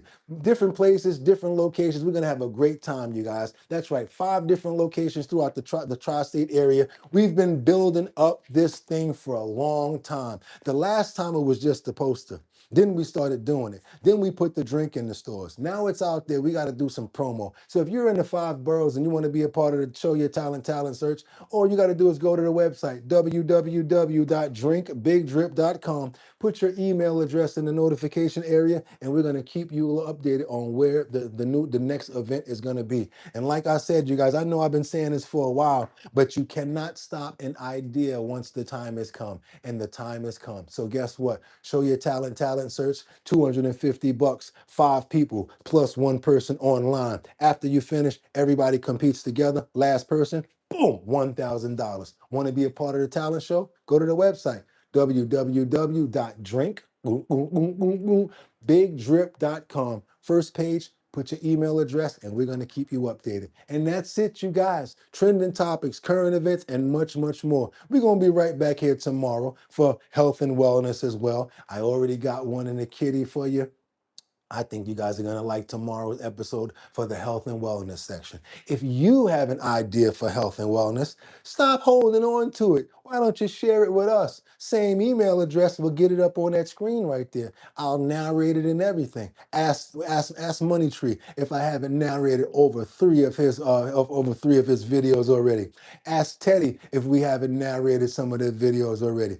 Go ahead and send us in your ideas, not ideas, but actual videos for health and wellness. Yo, Boogotti, I was watching this. I like this. I think that the channel will get a good kick out of this.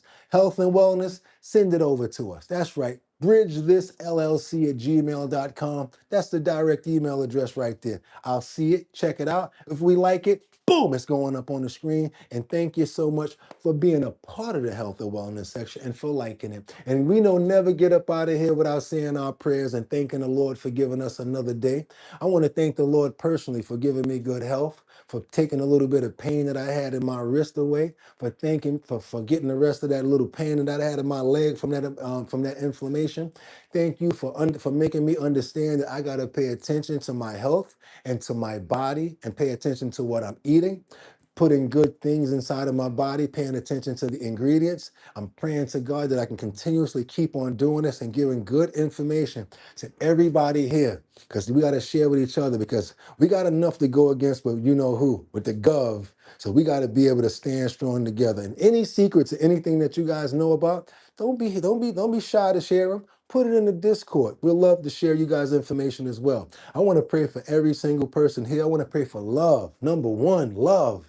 I want to pray for good health and happiness. I want to pray for peace. I want to pray for debate. And I want to pray for understanding. Let's get those prayers in the air for Kendra Walker. That's right, for Winter Rising as well. Liberty and justice. Can't forget about you, angels among us. Sweet RV adventures all the time. You know how we do it. And we can't forget about Jack. Thank you for coming through. And all of our new people, fantastic, fantastic. That's right, 5 boroughs: Manhattan, Bronx, Brooklyn, Queens, and Staten Island. El Jador 212. Want to show you massive love. Sweet RV adventures. Who else we got up in the building? Mary Tanner Clifton, El Jadero, angels among us. Adam Trebet. Who else we got up in here? Turbo Munch.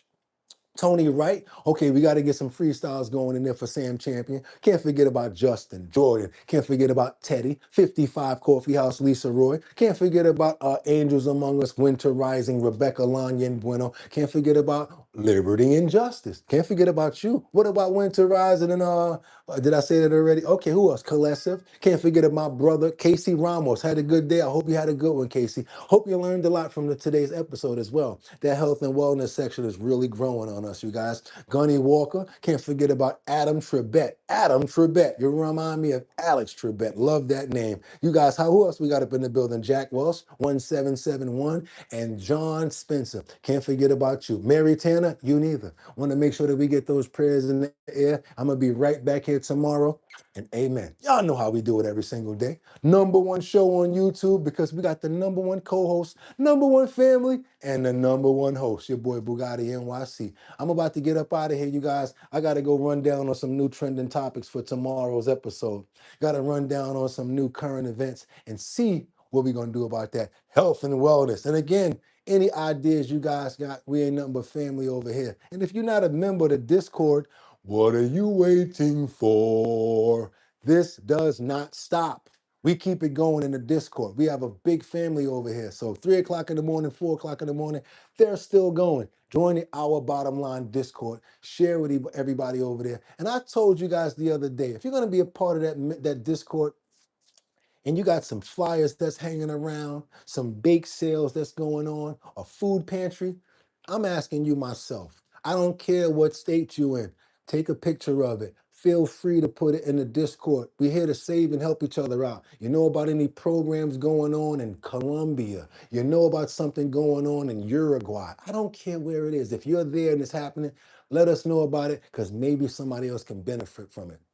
Amen. And that's how we do it around here, you guys. Y'all could have went anywhere. But the fact of the matter that y'all came here to chill with me, I appreciate you. So till tomorrow, 6 o'clock, right back here on YouTube. Get 'em! Peace. See you guys in the morning. Have a safe day.